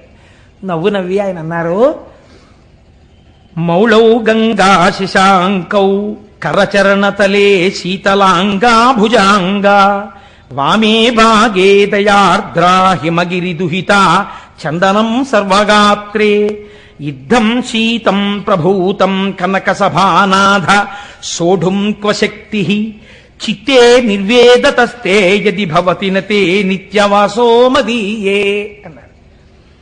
ఈశ్వర, మాకు కొంచెం ఆశ్చర్యంగా ఉంటుందండి, మొన్ననే కదా పుష్యమాసం వెళ్ళిపోయింది. ఆర్ద్రా నక్షత్రమేమో శంకరుడికి ప్రీతి, శ్రవణ నక్షత్రమేమో మా స్వామి వెంకటేశ్వర స్వామి వారికి ప్రీతి. శివకేశవులని రెండు ఎక్కడ ఉన్నాయండి? ఉన్న ఒక్క మూర్తిగా. ఒక్కసారి అలంకారం చేయించుకుని మనని సంతోష పెడతాడు, ఒకసారి అభిషేకం చేయించుకుని సంతోష పెడతాడు. కాబట్టి ఆయన అన్నారు, మౌళౌ గంగా శశాంకౌ, ఈశ్వర నీ తలలో ఇప్పటికే గంగమ్మ ఉంది.